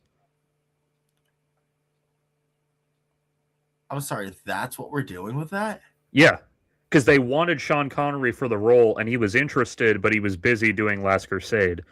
So they cast Lawrence Luckinbill instead, who looks quite a fucking bit like Sean Connery, at least in this role, and is playing the role very much how Sean Connery would. And then, as tribute to Sean Connery, they named the realm Shakari.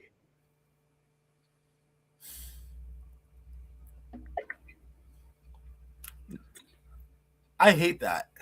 Yeah, I mean, what? Anyway, Lawrence Luckinbill carries the fucking movie. He is really great as, like, the idea of a Vulcan who rejected logic is fucking cool as shit.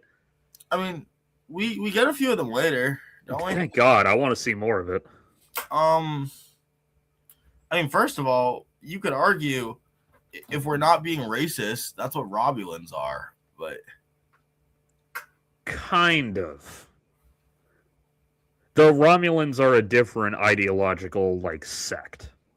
Yeah, but like, and also depending on the makeup and which era of Star Trek it is, they have much more pronounced differences physically from Vulcans. Like, they got head shapes and shit. Sure, but like that's just because they wanted to do a thing. Yeah, like the two species share a common ancestor millions of years ago. Don't they have like a lot of interchangeable organs and shit? Well, yeah, but like Vulcans have a lot of interchangeable organs with humans too. Do they? Well, I don't know how well you could transplant, but like Vulcans also have a heart and lungs and kidneys and all that. But their blood is green. Well, yeah, because the oxygen content is different, but like they still have that type of organ, even if it can't like be made compatible. Are you saying that Vulcans and Romulans are close enough that you can do organ transplants between them? Because that's believable. I thought they were. They might be. I mean, they do share a common ancestor. I thought that was a thing.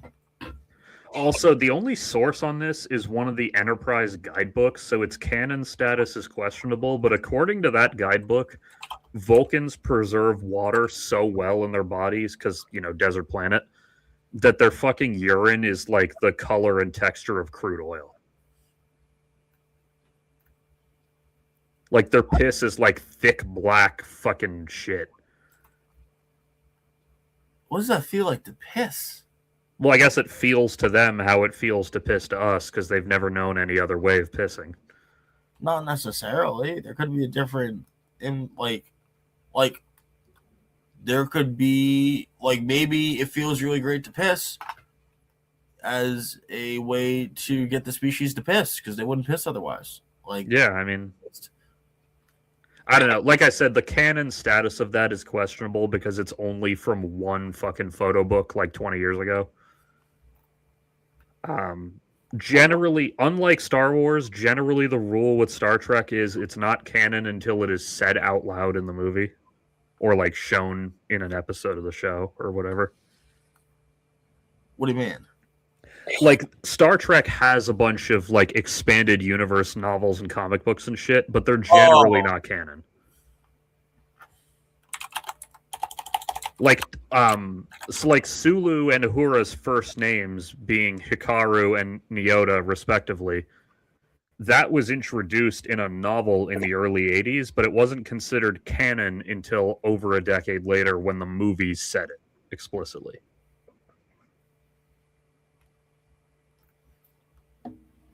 It's not like Star Wars, which is good because they don't manage the continuity as well as Star Wars does. So there's a lot of fucking EU contradictions in there.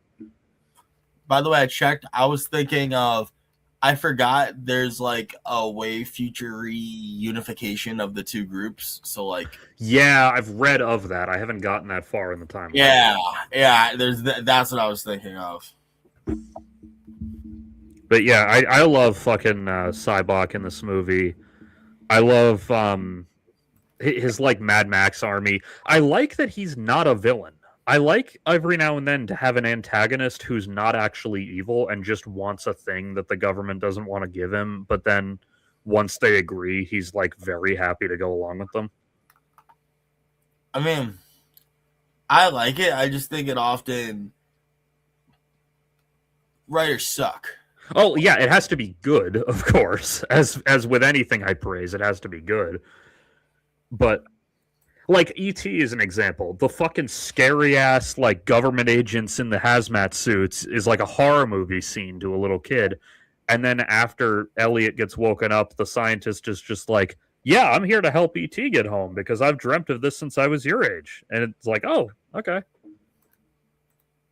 Like E.T. literally doesn't have an antagonist, which is interesting. And that's something that I'll talk about in the future. I mean, I don't know about that. I kind of think that the evil Galactic Emperor maybe should be an antagonist. Where is the evil Galactic Emperor in E.T.? In the Senate with the other ET Right. aliens. Okay, yeah, I know. The ET's made a cameo in Phantom Menace, but that's not fucking canon necessarily. It's on that screen. Would explain, it's on screen. That would explain why E.T. sees the kid in the Yoda costume and goes, "Home, home." That's it's on screen. It's canon. Okay, but the Emperor is not in E.T. But Yoda is, so the assumption is there. Yeah, sort of. Star Wars exists, and he knows, and he references it. So, what was I fucking talking about with this Mad Max? Oh yeah, I like that Cybok isn't really a villain. I like that, and of course, as you could tell by the stream title, I love Shatner's "What does God need with a starship?" But he gets a great line, more than one. But he gets a great line near the end because Cybok, because like all Vulcans, he's telepathic. And unlike all Vulcans, he has embraced his emotions. So he has learned to do this trick where he basically telepathically bonds with you, the mind meld, and he helps you through whatever your like hidden pain was, like whatever the.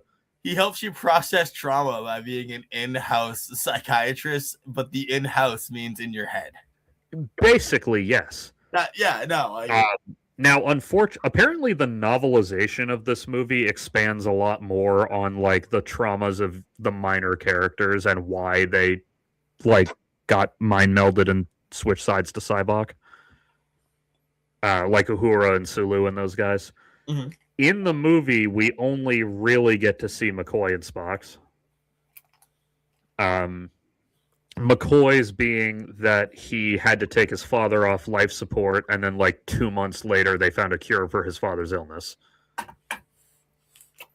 It's a real The Mist moment. Yeah, exactly. And then Spock's, what we see is the fact that when Spock was born, his father's first words about him were so human. But that doesn't really affect Spock the way it does the others, because by this point, Spock and his father have made peace. His dad's a hoe, also. Yeah, kind of.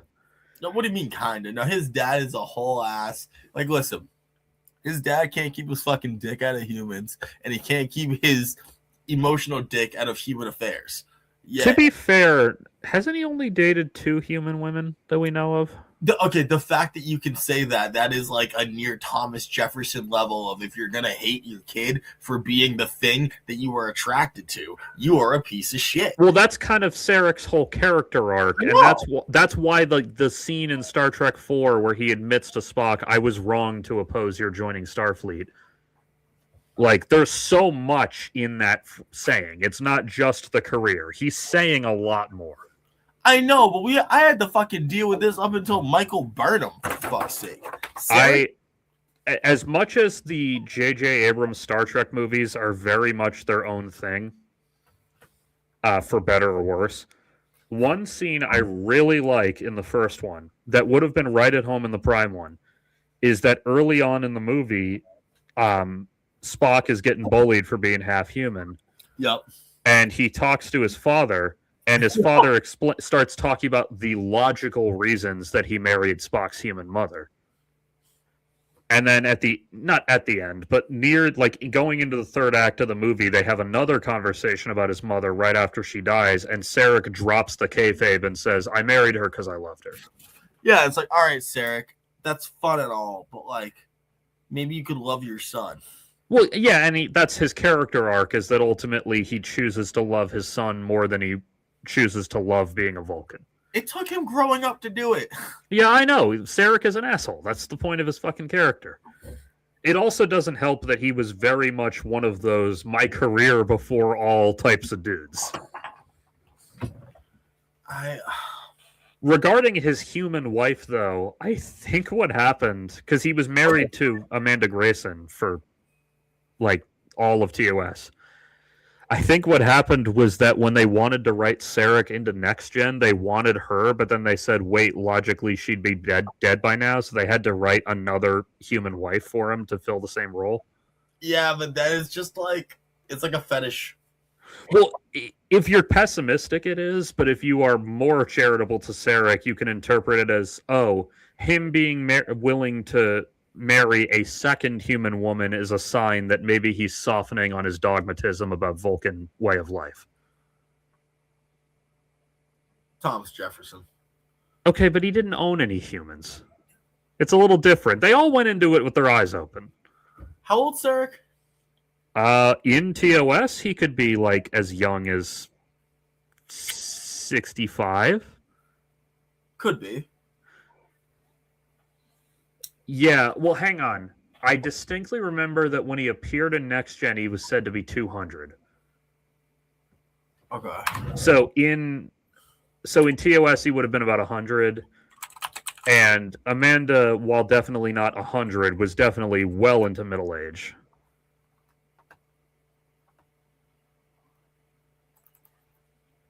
So, I don't know.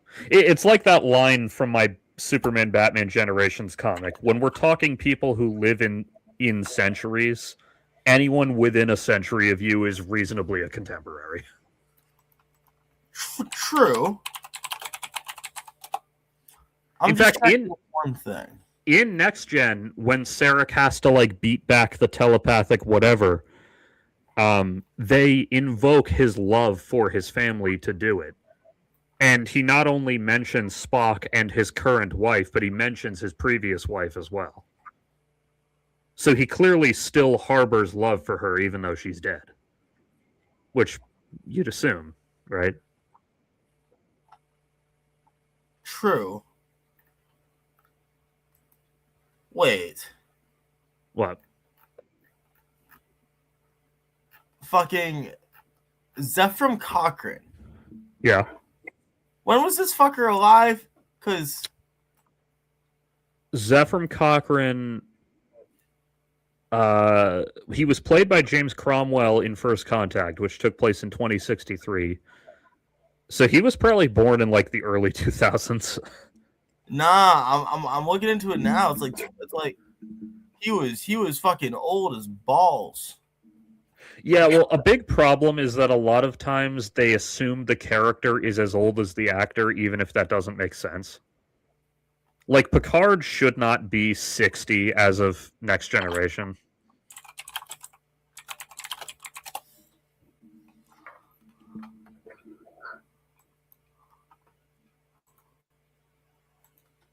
Okay. Yeah, so if we...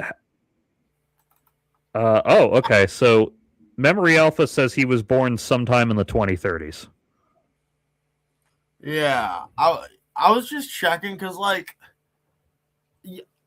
all early Vulcans are dicks because they've been doing shit with us for a while. So like you just got to consider that. Like, and so I was like, how old is Sarek in relation to Vulcans fucking with us? He's old, but he's not that old. Yeah. Oh, hang on. There's a section. For information about an inconsistency in his year of birth, see age and physical appearance. Huh. Oh my god, that's great. There's an age and physical appearance section. Yeah. This part they're noting, even though I don't see it as a contradiction. In his first appearance, he's referred to as being Zephram Cochrane of Alpha Centauri, but, like, he could have easily just gone there and done something significant after all of this. Also, humans can be from Alpha Centauri, though. Well, yes, but the later stuff did explicitly say he was born in Montana. Yeah. Okay, inconsistency. According to Metamorphosis, he was 87 years old when he arrived on Gamma Canaris N, which would be 150 years before 2267, suggesting he was born in the year 2030 and disappeared in 2117. A library computer file in Star Trek Enterprise, I know which episode that is, uses these years and correlates with information provided in the Star Trek chronology and the encyclopedia. However, according to the recording of the dedication of the Warp 5 complex in the pilot episode of Enterprise, he's still alive on Earth in 2119, establishing that the 150 years proposed metamorphosis was not given as an exact figure. Okay, yeah, so they're just smoothing out like slight things. Yeah, fucking that's like comic book guy level shit. Yeah, because people do like Khan in Wrath of Khan repeatedly says, I was marooned here 15 years ago, which was how many years ago the episode aired. But if you do the math, it was more like 18 years in story. But like that, whatever. People speak fucking rhetorically. Who would win in a fight? Comic book guy, those two Star Trek nerds from South Park, or doesn't Family Guy have one? Well, there's the dude at the convenience store who arguably qualifies, but he's just obsessed with movies in general, not Star Trek in particular. True. Okay. By the way, Zephram Cochrane, or James. Oh, so there's more here. The first draft of the script for Star Trek: First Contact, set in 2063, described Cochrane as being in his mid-40s. James Cromwell, however, was 56 during production. Ooh. Meaning that the character is supposedly in his early 30s. The Star Trek Encyclopedia, the 3rd edition, accounted for this discrepancy by speculating that his aged appearance was the result of radiation poisoning. Which would make sense because he is, like, in that movie, very strongly implied to be a World War III veteran. So it makes sense that not only would he have been exposed to radiation, but also, like, he just would have seen shit that would have aged him fast, you know? Yeah. So whatever. World War III does not sound like fun. No, it doesn't. And hopefully when it happens in real life, it leads to Star Trek afterwards and not to Mad Max afterwards like I've been preparing for. It's leading to a rock, bro. True. World War IV will be fought with sticks and stones, baby. World War IV will be the octopuses. True. Fighting with sticks and stones. Yes. You know, the other thing worth bringing up in Final Frontier, the fucking Klingon subplot pretty much goes nowhere. Oh, yeah. And it's not like Klingons are a requirement for any Star Trek movie, because 2 actually didn't have them at all. Well, it had mentions of them, but they didn't actually appear. Because like they look right now, right? Like they have head ridges? Yeah, from the first movie onward in 1979, they have head ridges. We do not speak of it. Yeah, so Discovery also has them having head ridges, even though it takes place in roughly the same era as TOS. So I think the way they explained it was that strain of the augment virus, is that what it was called? Something like that? Yeah, I think that the strain didn't hit every Klingon. So some had their head ridges the whole time, some did not. The Klingons are a fucking weird race, honestly. Yeah, they clearly cured that at some point too, because there are literally Klingon characters who were in TOS with no head ridges and then reappear in later shows with them. Yeah, that's this one thing is just the most like wonky ass. Well, they cured it, like, because they said we'll get to work on curing it when it happened, and so clearly they did. I know. I just prefer DS9s. We don't speak about this. We're not talking about this. So when they wrote that line as a joke, and somebody actually went to like Rick Berman or whoever for an answer, I think what he gave them, or at least what one of the ideas in an earlier draft had been, was that's part of Klingon's aging process. The reason that we didn't see it in TOS was because those Klingons weren't old enough to have grown them yet. Oh, we saw baby ass bitch Klingons. Well, we saw like 25-year-old Klingons. Like the head ridges are their equivalent of like graying hair or whatever. That would explain why some of them had none in TOS and then had them in DS9 or Voyager. It would also explain why every time we see an old ass motherfucker eating gok, Lord knows he's fucking horned up like Satan. Oh, yeah. Speaking on a tangent about Next Gen, did someone on the writing staff have a thing for making Jonathan Frakes eat weird shit? Because I'm only on season 2, and twice now they have forced him to eat something weird. Like, what do you mean by something weird? In the first case, it was literally like live mealworms or some alien equivalent. And then in the second case, it was gok, which are bloodworms. Yeah. So twice now they have made Jonathan Frakes eat something that looked very unappetizing. Maybe it's them trying to be less Eurocentric. And in the second case, definitely, yeah. In the first case, it was him pretending to be possessed by the brainworm, so he had to eat the brainworm food. Oh, okay. I mean, yeah. By the way, did you know that was an original version of the Borg? What do you mean? So, do you remember that episode where they have to go back to Earth because there's like higher ups in Starfleet are possessed by the brain bugs? Yes. So that episode ends with the hint that more of them are coming, and then it never gets resolved outside of books and comics. That was supposed to be a setup for the Borg. The Borg were originally conceived as an insectoid race, and those were like their early scouts. But for budgetary reasons, they changed it to cybernetic and kept the idea of the hive mind because that's what was important. I mean, once you get to like Voyager level 2, I think the lore went in a cooler direction than a bunch of fucking bugs. Ooh, insect hive mind? Yeah, I read Ender's Game, buddy. Yeah. Come on. Well, anyway, the point is that episode was written before the decision to the finalization of the Borg. So that was supposed to be a hint at the Borg next season. That's pretty cool. Which they do. Some hint of the Borg does remain in as early as season 1. Because I think it's the finale. Yeah, the finale is the Neutral Zone episode where they have to journey into the neutral zone because a bunch of Federation outposts have gotten blown the fuck up by seemingly nothing.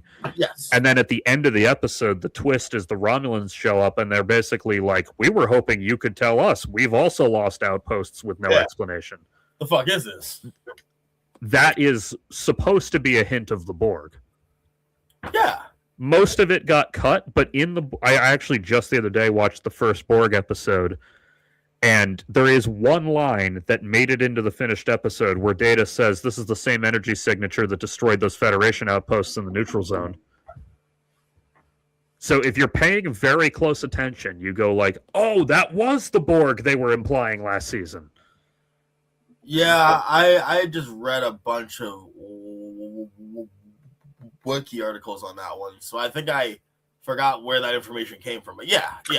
Yeah, well, that's why I read the wiki on every episode after I watch it, because they point out shit like that. They also, in the case of TOS, actually take the time to point out when, on the rare occasion, TOS references a past episode. Huh. Because how often does that happen? I don't think that happens much, does it? In TOS, it's infrequent enough that they bother mentioning it in the episode trivia and everything. Shout out Memory Alpha, man. Yeah, like because TOS was made before VHS or like any kind of home video. So every episode had to be fairly self-contained because you couldn't count on an audience member having any ability to watch the episodes they missed. When the fuck was VHS popularized? It first started coming out at the end of the 70s, and then by the early to mid 80s, it was very popular. Huh. But yeah, so by the time Next Gen, while most Next Gen episodes are fairly self-contained, by the time Next Gen came out, thanks to home video and reruns and everything being a lot more common, they were more comfortable telling an ongoing serialized story because now the viewer has the capacity to go catch up on what they missed. I get you. And also just times change too. Like you didn't take history of TV at our college, but basically the first serialized TV show ever, or at least the first that got any attention, was that British show The Prisoner. Okay. And that's why he showed us an episode of it, because there had never before been a TV show where you had to see every episode. When did this show come out? 1967, I think, was when it started. I'm going to call bullshit. What about that soap opera with the family? Yeah, the soap operas did exist, but they were, well, one, they were fairly self-contained, and two, they were daytime TV, which is a whole different like genre of television. I don't think Dark Shadows is self-contained, is it? I think any individual episode is, but Dark Shadows came after The Prisoner, so... Really? Yeah. Oh, shit, I am bad with my dates. But yeah, like, TOS does very occasionally reference past episodes, like, it wasn't intended to be the series finale, but it wound up being it. The episode where Kirk body swaps with the lady. Dark Shadows actually is older by a year, but go on. Oh, shit, I didn't know that. So anyway, you remember that episode where he body swaps with the lady? Yes.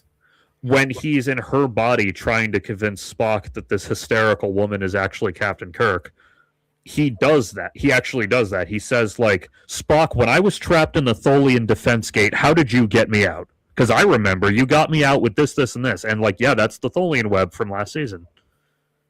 And he references a few, in fact, but it's notable. Like, people are like, oh, shit, it was pretty rare that this show did that. Huh. But since they have to reference a past event anyway, it might as well be one we actually wrote, right? That's true. Though Star Trek does really love doing one of my favorite tropes, which is the real person, fictional thing. Oh yeah. Listen, everyone knows the classic leaders of the world: Genghis Khan, Napoleon, Mark the Conqueror, and evil Emperor Zod, as we all know. Yeah, well, even one of the really early TOS episodes, Kirk is saying, like, you know, this sounds like the same sort of dictator nonsense we've heard from every tyrant throughout history, and then he lists off like Genghis Khan, Hitler, and then he says like Malthus or something, Malthazor or some shit. Yeah, which they, of course, fucking writers have seized on that and written a million tie-in books about, oh, who's that dictator Kirk is talking about. Which I love that, even though those aren't canon. I love that they exist. I really strive to be a writer who, like, I can just, like, kind of word vomit out some names and then like people will like my shit so much that they'll write stories about like Bob the Infernal. Well, one thing I really like doing if I'm writing something and I know that like a season from now I'm gonna need a fictional evil company, because like obviously if I use Amazon they'll sue me. So I need to have like an equivalent, like a fictionalized equivalent. Mm. If I know I'm gonna do that, one thing I like to do is plant that seed like a season or two earlier with that company just casually being mentioned like you would Amazon. I mean, it feels like you have to, otherwise you're just pulling things out of the air. Yeah, because most shows don't do that, and then suddenly, oh, the biggest tech company in the world that I've never heard of until this episode. Yeah, but most TV shows are dog shit. Yeah, exactly. Well, even ones that are good still fall into that. I mean, like, greatest TV show of all time, Breaking Bad. You heard about Gray Matter from the first episode. Well, yeah, that's a different thing. It's the greatest TV show of all time. No, what I'm talking about, Marvel actually, I really like when they do this. Several of Marvel's shows have snuck in little Roxxon Easter eggs. Roxxon? Yeah, within Marvel, like the comics, Roxxon is like the evil energy company that has been behind a bunch of supervillain shit. Okay. I mean, okay, hold on. I just gotta say, they may be evil, but it's always better for rocks on than to get your rocks off. Please. True. So, like Wonder Man, which you still need to fucking watch. I really do. They didn't. So when they have the flashback episode about Doorman, the guy who can turn into a door, well, not a door, but like a portal, basically.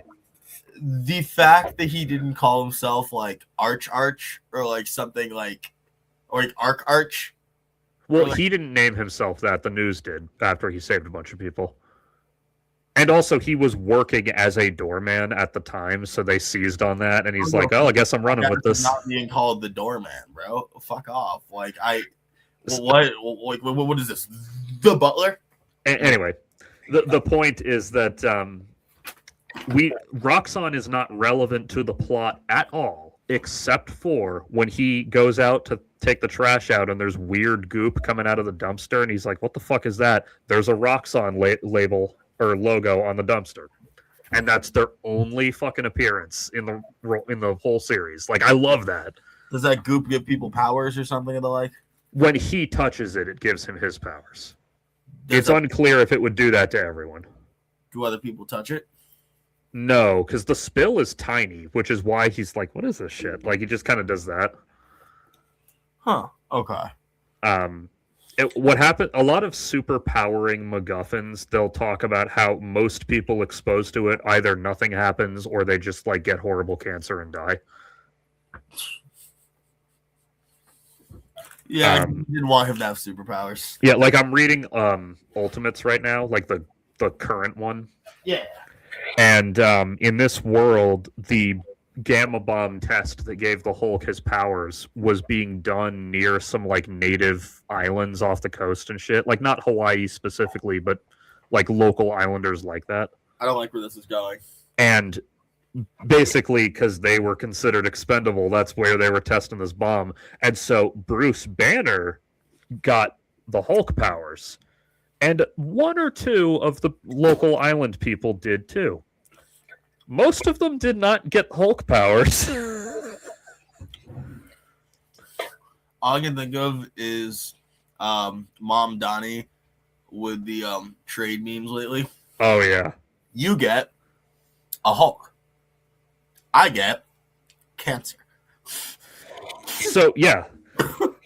Like, there's a fucking girl in this village who literally, not only does she not have skin, she doesn't have, like, muscles or a skeletal structure.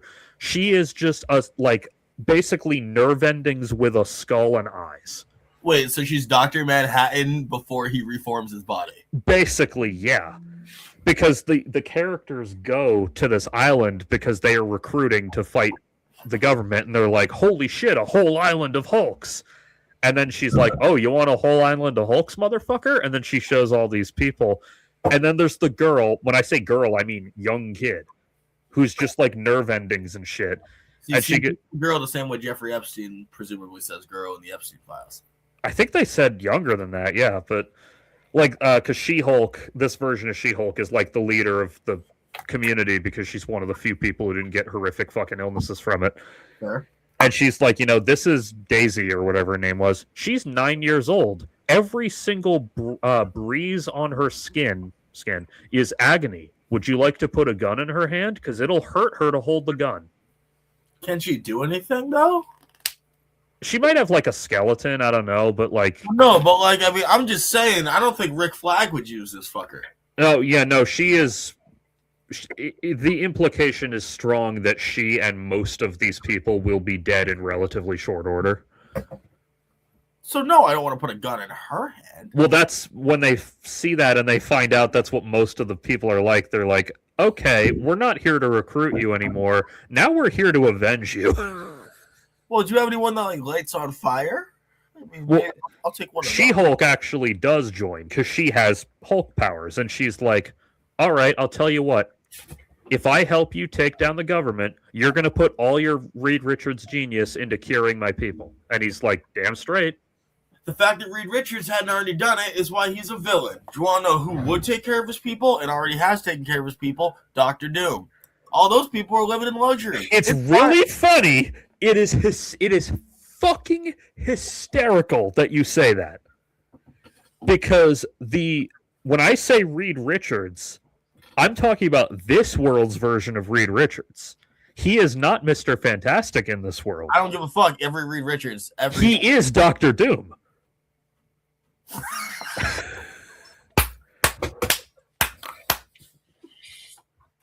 The ultimate version of Reed Richards is he's just Dr. Doom, folks. No, it's more than that. It's yes and no, because he's Dr. Doom, but he's a hero. Whoa. You could just say he's Dr. Doom. Well, okay. An unironic, no anti-hero, no fucking labels.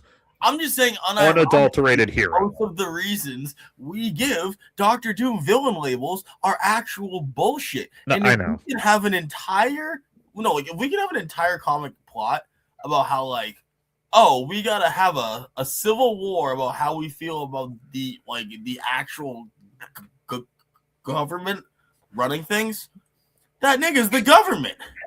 He is the government. So let him do what he wants. So do you know what the premise of this Earth is? No. So do you know who the Maker is? Yes. Evil Reed Richards from the old Yeah. So he the whole series that sets us up that I was forced to read in order to understand what I wanted to actually read. I love when that fucking happens. This universe is pretty good about it. It's just this one book. So the Maker escapes from prison on the main Marvel Earth, and he escapes to another Earth. I forget the designation. Earth fucking 610 or 6160. I forget. Can we just hope it's 619? It is not. Damn, they fine. So on this world, via time travel and other fuckery, the Maker completely alters history. Both general world history from 1963 onward, like he fucks with Kennedy's assassination, among other things. And also, he prevents most of the superheroes from becoming superheroes. Or he kills them, or he manipulates events so that, they work for him, such as the Hulk. Retcons the world. Yeah, exactly. The first scene they show of it is that we see 15-year-old Peter Parker wearing glasses, talking to Liz Allen, walking into the Science Museum demonstration, and the spider coming down the fucking web, and then disguised the Maker in just a normal suit just goes, oh, sorry about that. So anyway, so he completely fucks with the world. And what he does so most people it's not personal, but for the Fantastic Four it is. True. So what happens is he fucks with the launch. And presumably other stuff in their lives too, because it's time travel. He challenges the Fantastic Four? No, it doesn't. It's not a Challengers. Or a Challenger rather. they miss the cosmic storm. Oh. Because, like, at least in this Earth, because this Earth didn't start out exactly identical, but mostly.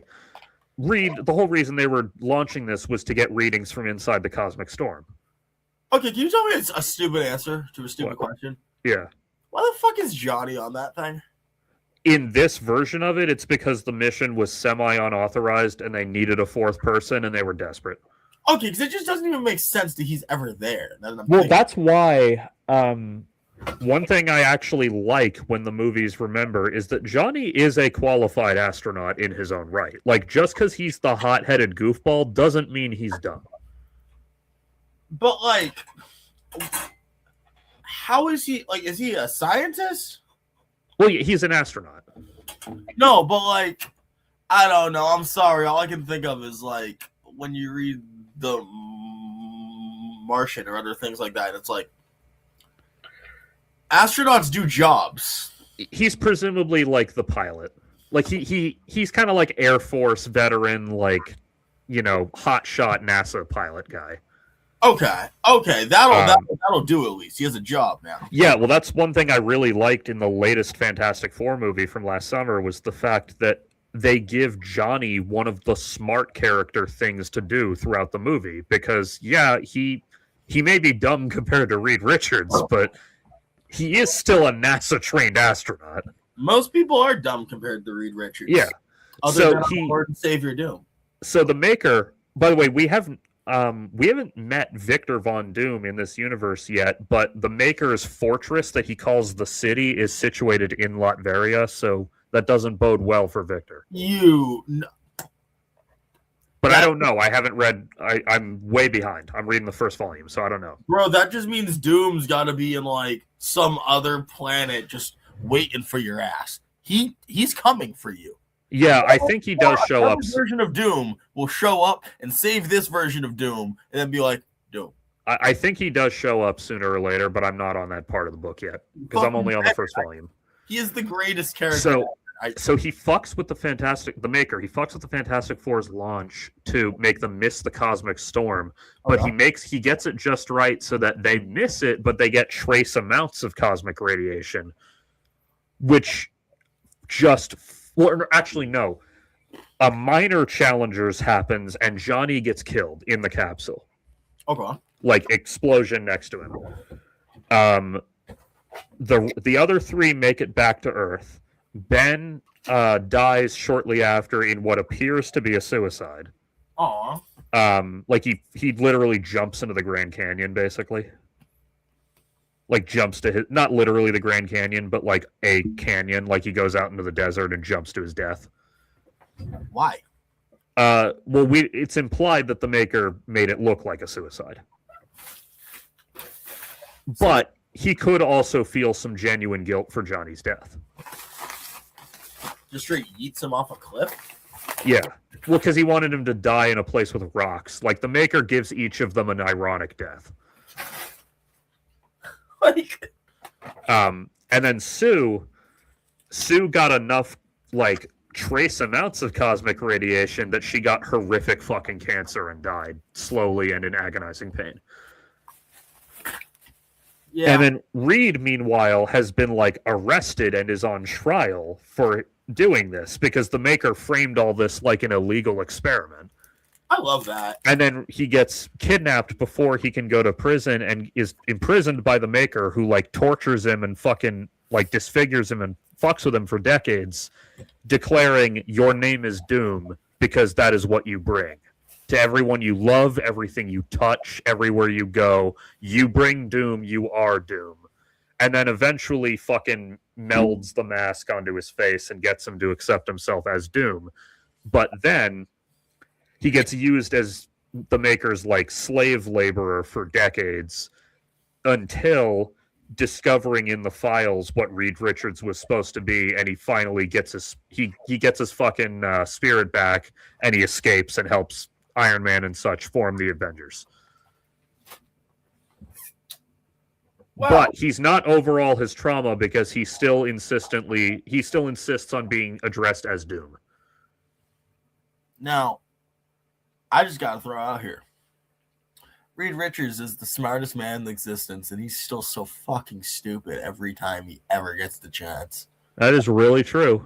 Like every opportunity that God ever put in front of Reed Richards to fuck up and be stupid, he has grabbed and sprinted with. And yet he still somehow got a fine centerfold bitch to marry him and have his mutant children. Because that is how OP bullshit he like I fucking hate Reed Richards so much. He makes terrible choices constantly. But because of the weird stat block he was given, he just gets everything. You know what's really funny is that according to the comics, a lot of where the Fantastic Four's money comes from is cosmetics companies paying Reed to not release shit he invents. I remember you telling me this, and I remember thinking to myself, that's like one of the most evil fucking things ever. Well, so that's the thing, is that a lot of companies give Reed that offer for technology he invents, and most of the time he turns it down for human ethics reasons. But when it's skincare companies, he's like, all right, acne, fine. Okay, but this is what I mean. Reed Richards should not be the fucking arbiter of what health issues should and should not be. Yeah, no, you're correct. It's an indictment, really, of the government of Marvel. No, more it's so an than Reed indictment himself. of Reed Richards, who claims to be the smartest human being and can't get over the moral hump that he is not, just because he has the power, greater than all these other human beings. That's why I really like when they write Reed in such a way where he doesn't really have an ego. Or at least, like, not like Doom does. See, I wish they wrote him with the ego. I just wish we had, it's hard when Doom's the only person in the room who's like, can you guys see this dude's a bitch? Because, like, obviously, Doom does hate a lot of shit, and so it's fair to get caught in it. Well, that's just Doom being Doom. You know what it is? I really love a story where the villain is like insanely pissed about whatever, and the hero barely remembers it, or like or if not barely remembers it, it doesn't mean anything to them. So I love the dynamic where like they're so desperate they need Doom's help to fucking get rid of Galactus. And Doom is like, I'll do it, Reed, but only if you admit I'm smarter than you. And Reed just goes, okay, you're smarter than me. like I love that dynamic.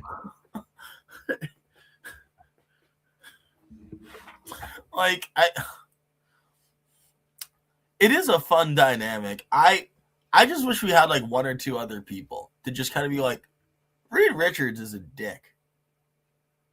Yeah, well, there's a TV trope called Reed Richards is Useless, which it's named after him, but it's not about him specifically, which is the trope of, like, no matter how much crazy sci-fi tech they have, the world at large stays the same. Yep.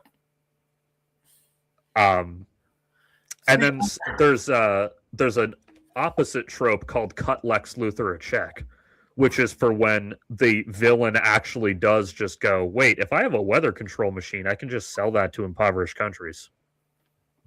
Oh my God. See, that's when the guy says, you're right, I could cure cancer instead of turning people into dinosaurs. I'm just going to do that. It always comes back to like that scene just exists in the corner of my head all the time. You can cure cancer. I don't want to cure cancer. I want to turn people into dinosaurs. For a while, that was the page image for that trope. Like, I think they finally replaced it with something else. But like Reed Richards is that, but he's labeled as a hero. Yeah, kind of. I don't know. Well, see, this is the problem with superheroes like the Fantastic Four in general, is that either you very quickly have to embrace the concept of this world being radically different from ours, or it makes sense no longer. Because, like, if the Fantastic Four show up, it's like, all right, Reed Richards would instantly cure cancer. Like, that would be elementary to him. The common cold would take him half a day. Yeah, exactly. Half a fucking day. Like, yeah, or like, Man of Steel tried to fucking do this, but failed spectacularly like it did at everything else. with like how many people died in that fight. Well, that too, but no, just like the idea that when Superman shows up, okay, the world is just fundamentally not the same place anymore. Yeah, that's how it should be. It is just Yeah. different. I actually really like Agents of Shield for this, which like that show gets a little bit of flack, even though it's pretty fucking solid overall. Okay. Certainly for network TV tie-in to superhero movies. In the pilot episode, they have a guest appearance from fucking Maria Hill, the woman from How I Met Your Mother. Yes. Kobe Smulders, that's her name. So they have a guest appearance from her character, which they did periodically throughout that show. And she is talking about this is like the show came out like a year after the first Avengers movie, so that's roughly where it takes place. And she basically puts it in no uncertain terms and really sells the stakes. She says, "You don't understand. The Battle of New York was the day that the world ended and the new world was born." And then, like, when she elaborates on that, she kind of says, like, until that day, people thought the craziest thing out there was Tony Stark flying around in a high-tech suit. Was it Man of Steel that had that line where it's like, there is a God and he's American? No, that's Watchmen. You can tell it's from Watchmen and not Man of Steel because it's actually good. I think that kind of energy needs to be in more of these stories. Like, yeah, I just remember, like, I think the way Hill describes it, she goes, until the Battle of New York, people thought the craziest thing out there was Tony Stark in a high-tech suit. And then all on the same day at once, they were introduced to a shadowy government agency that handles superpowered crises. True. A World War II era super soldier back from the supposed dead, an unstoppable super strength green monster, and a Norse god who is a real person with actual powers. This is the day the fucking world ended and the new world began. Oh, and to the existence of alien invaders from space. Why do they still count those? Why do they even count in Thor as a fucking god? He's just an alien. Well, yeah, but the fact that a god from ancient human mythology is a real person with actual superhuman abilities. Part of me really just wonders, like, how much it's like, why is that weirder than a god you'd never met? At least, I don't know. At least that I'd be like, oh, yeah, I know he was probably here a while ago. Well, that's kind of what it is like, oh shit, those old stories have basis in fact. Whoa. God forbid anyone ever tries to learn a thing from a fable. Like, we all weren't told to do that as children. God fucking forbid. Whatever other flaws this movie has, one thing I really liked in Spider-Man Homecoming is that, or one little detail I really liked, I should say, is, remember the scene where they're like eating Chinese food and the waiter is flirting with Aunt May? Yes. Or maybe it was fucking other ethnicity food, Mexican, I don't know. The point is, in the establishing shot of the restaurant, the building next door says Church of New Asgard. Huh. And the reason why, the director in the commentary talked about it, he was like, yeah, the finding out that a Norse mythology character is a real person whose existence can be proven would really mess with religion. Like, people of all religions would be really, like, flabbergasted on how to cope with that reality. I don't disagree, but I think it's a coward's take to not just be blunt and be like, at like the moment a single true superhero, and not like, when I say a true superhero, because like we have superheroes in the world in which you and I live. Like not a guy in a funny costume stopping petty crime. Yeah, and also not a guy who's such a good athlete that he's like two guys. Even though we do have a couple of those, like Phelps is. Yeah, I actually do intend at some point on this show to do a deep dive on the like. Standards. Well, kind of on like the Rain City superhero guys and shit. I mean, there is that one Batman who's really efficient. Yeah. He's in New York, I think. Yeah, probably. Yeah, I know. I'm pretty sure there's an actual Batman in New York who rides around on a skateboard and like fucks some shit up. I'm pretty sure.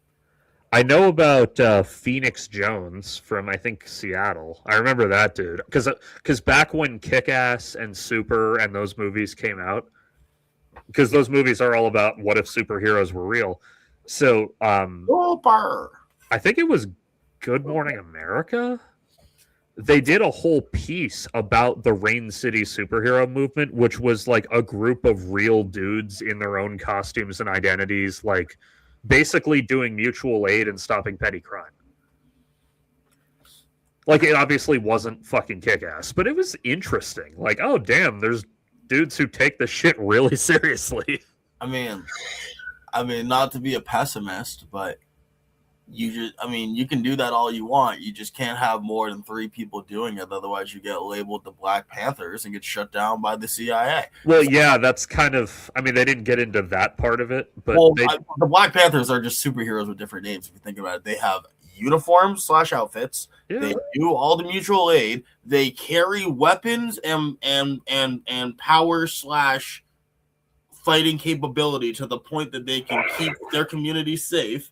They make sure outsiders don't come in and start fucking shit up. You're not wrong. I'm just saying we're getting really close to like what is what here and why something different. I don't know. Maybe because something's brown. Like anyway, I am feeling this edible and I need to go fucking watch some X-Men because I'm making some memes for my meme group. So I'm gonna go in a minute. But I do want to say, like, you're kind of onto something there, and that's kind of one of the things about the Rain City superhero guys. Anyway, we'll talk about God of War next time because whatever. And there's one thing I forgot to mention about Star Trek V. The Klingon captain who is kind of pointless to the plot. They cast that actor again as a Klingon in Star Trek VI, and he was like, yeah, I was Captain Claw in the last one, because that was a whole different team, so Nicholas Meyer didn't really know that. And then he's like, oh, let's just make it the same character. So he reprises the role in Star Trek VI in a whole new lesser command positions. The implication being that he was demoted for being a piece of shit in 5. I like that. Anyway, I'm going to go. My mom's probably going to go to bed, so I'm going to go kiss her on her little head and say goodnight and tuck her in so the monsters don't get her. Now, I have a question. Yes. You want to kiss me on my little head? If you were here, I would. Let's do it. Yeah. Anyway, we'll be back on Thursday. You won't be late this time. Yeah, I mean, I was here the whole time, but I just watched Next Gen until you got here. Listen, I was just going down with the ship. It is absolutely fine. I'm not. We still got 2.5 hours. I'm sorry, guys. I overslept. Hey, being late is part of a streamer's job. Anyway, good night, everybody. Good night.